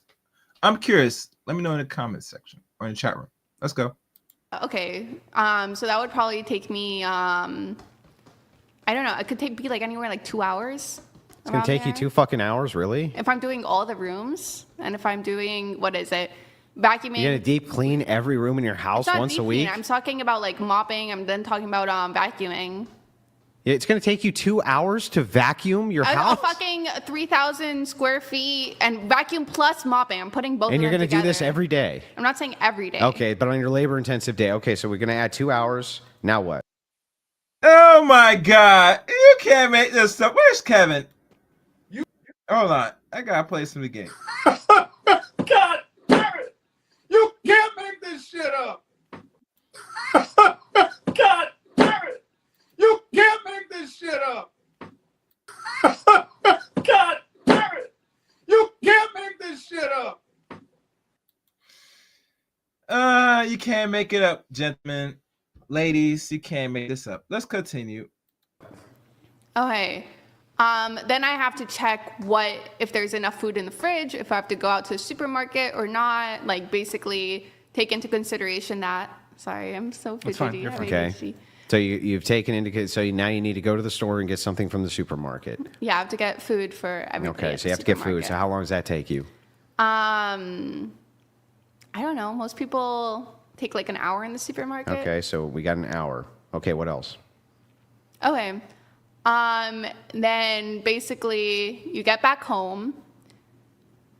You do have free time now, or you have some level of free time. You either basically can like lay around, wait. Mm-hmm. So you're gonna lay around and wait for how many hours? So I mean, we've got I three. think- So now I want to tell you where you're at in your day so Yeah. far. Okay, this is what I have. Your day Oh, started, take out the trash. and this takes hours, I'm sure. No, it doesn't take hours. How but long? It's just another thing to add onto the list. How long? 2 Like- minutes? Yeah, basically 5 minutes. 5 whatever. minutes? We'll just like be really generous here. Yeah. Okay, so far, I have the count at, and I think this is very generous to you, 4 hours of work, and now you're lazing around your house. Okay, But so it's hang not on. just- By the time you're doing this, I want to let you know your day started at 7. Yeah. Okay. So what do we got? 8, 9, 10. So now it's 11 o'clock, and you ain't doing shit. Okay, The but then kids your get out of children- school at what time? 3. They get out at 3:30. Okay, so I have to go pick so up we my have kids. so we have 4 hours of you not doing shit right now. Okay, wait. let's continue. Okay. The kids get back home. Or you have to go pick up the kids, right? No, you can have the school bus drop them off like every human being on planet Earth usually does. But even assuming you have to go pick them up, we'll generously add another let's say 30 even minutes. a school bus picks them up. Unless if your kids are, unless if you're like a bad mom, basically. I don't want to say that because there's so many different, whatever. You're bad mom if the school bus drops off your kids? No. I'm about to say you're going to have to take them to extracurriculars unless if they have none. So At 10? Yeah. What extracurricular? Is your kid going to be in an Einstein program? Are you What kidding extracurriculars? me? Did you not have extracurriculars when you were 10? No. Okay. What everybody I know. extracurriculars are there at 10? Easy, simple sports like volleyball or soccer or whatever. You think that kids at 10 years old are out at their did. fucking tee? What were you doing at 10? I was doing volleyball. At 10? Yes. I'm not Every joking. day after school? Not every day, but How like, many days after school? I think like twice or maybe 3 times. Okay, so you got to pick the one kid up from school. And then the other one probably has other different extracurricular activities. Okay, so as you well. pick them both up. Yeah. Okay, so now we've lazed around for 4 hours. Now you're doing work again. You've gone and picked them both up. That takes an hour. Now what? Now you have to drive them to their extracurriculars.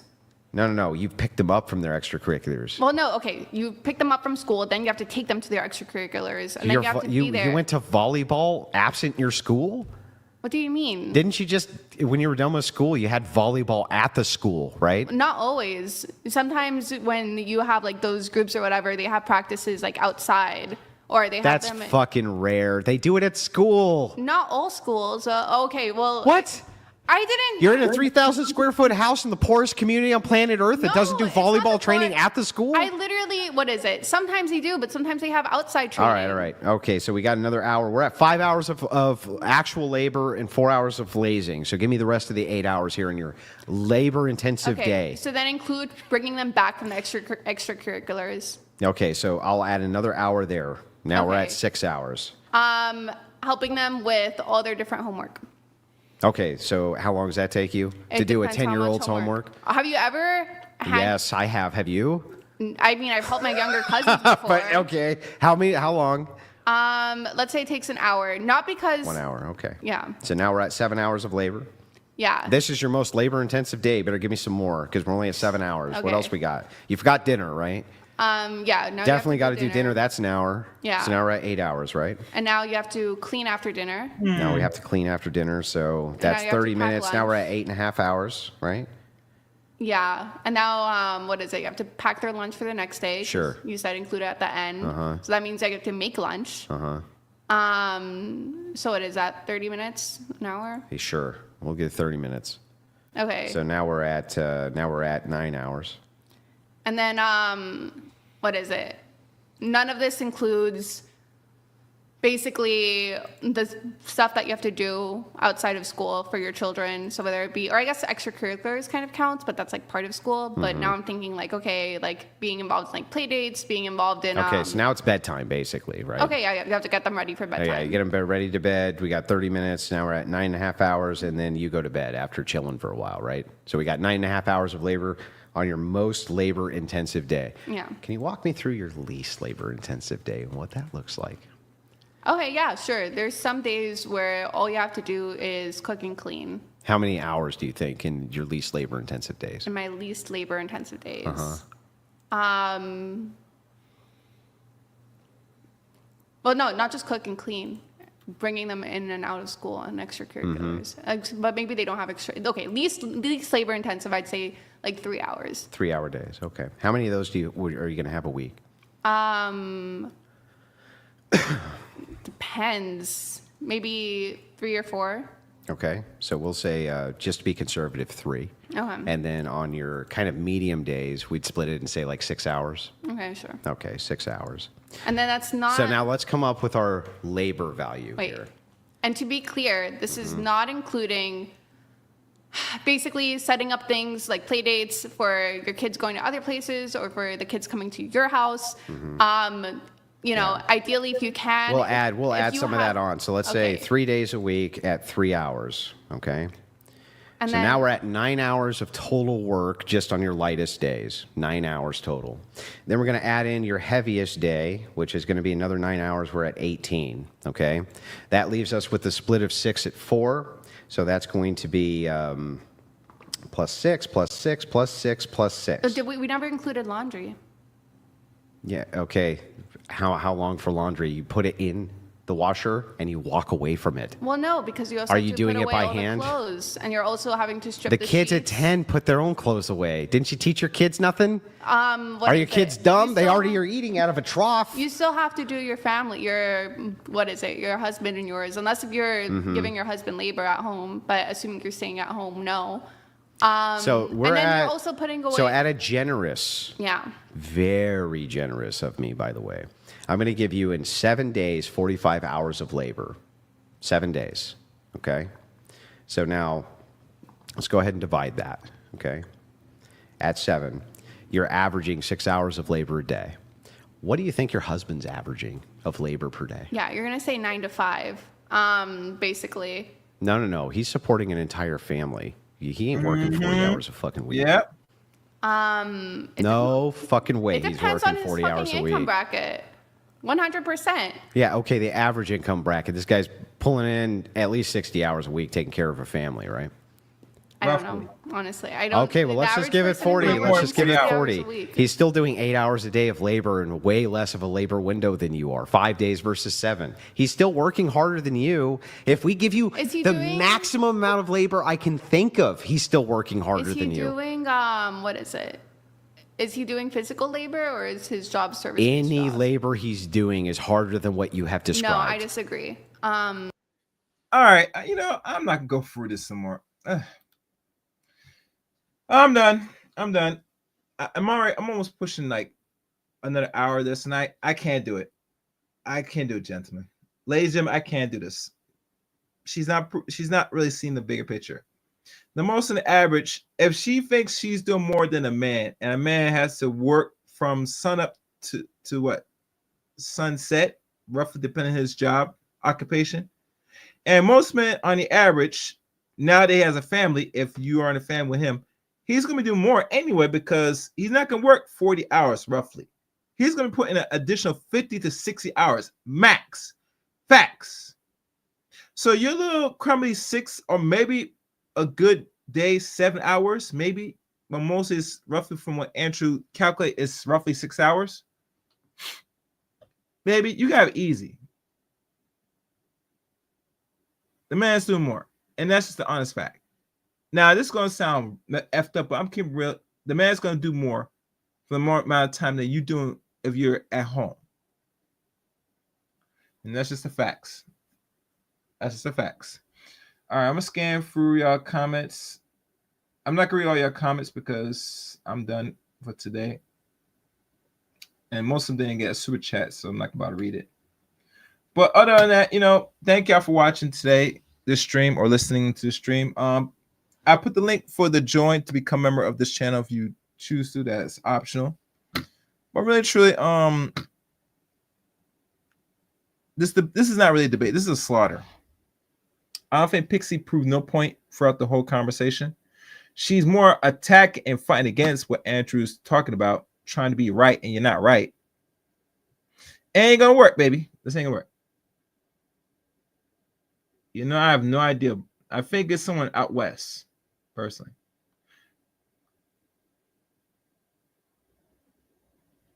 Oh, the guy writes, my woman works harder than a podcaster. Yeah.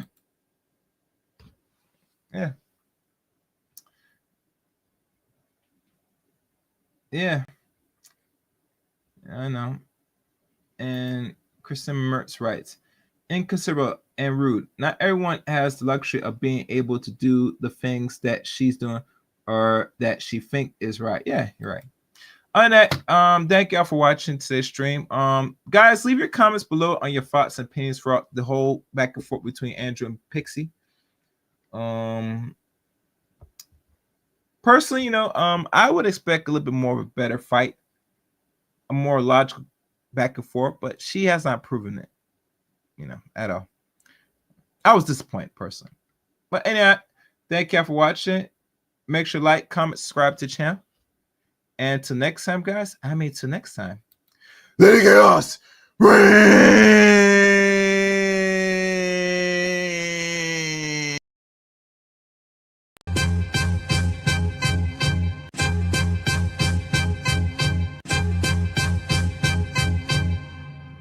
Man, fuck all you hoes. Fuck you and your mammy and your granny too. And fuck all you hoes. I'm sick of this shit. Fuck all you hoes. And fuck all you. Don't give a damn, bitch, what you wanna do. And fuck all you hoes.